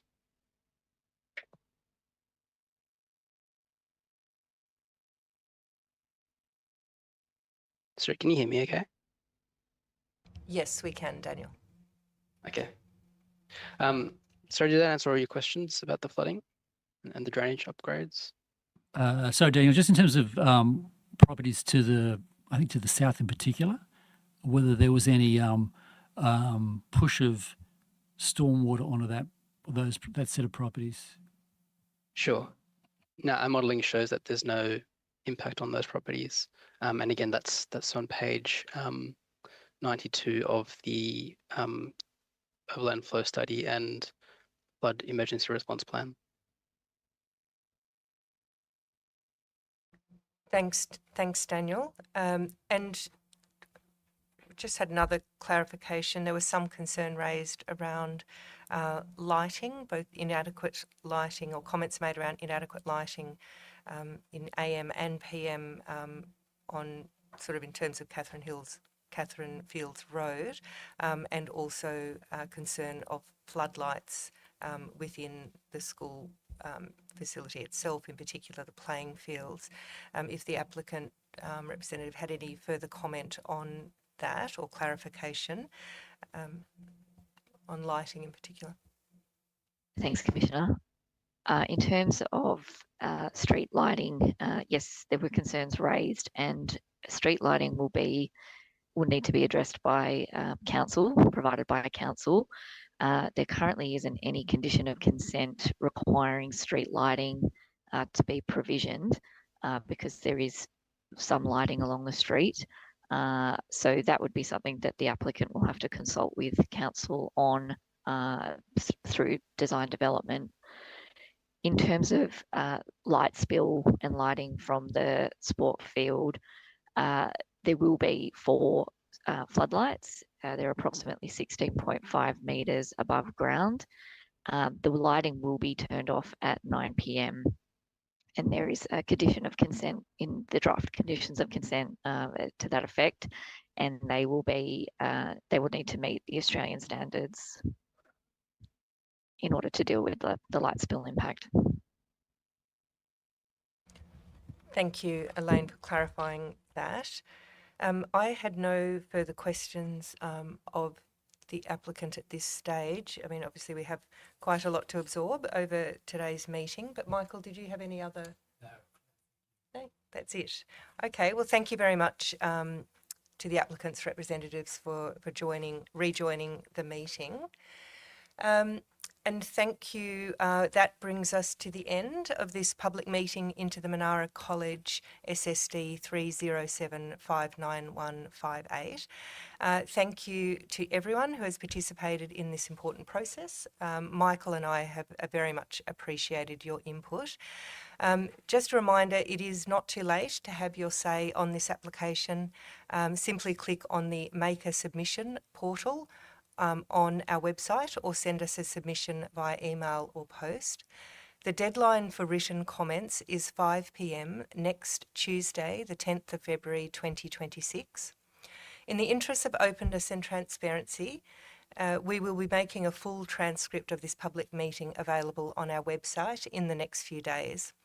At the time of determination, the Commission will publish its statement of reasons for decision, which will outline how the panel took the community's views into consideration as part of its decision-making process. Finally, a quick thank you to my fellow Commissioner Michael Wright, and thank you for watching. From all of us here at the Commission, enjoy the rest of your day and good afternoon.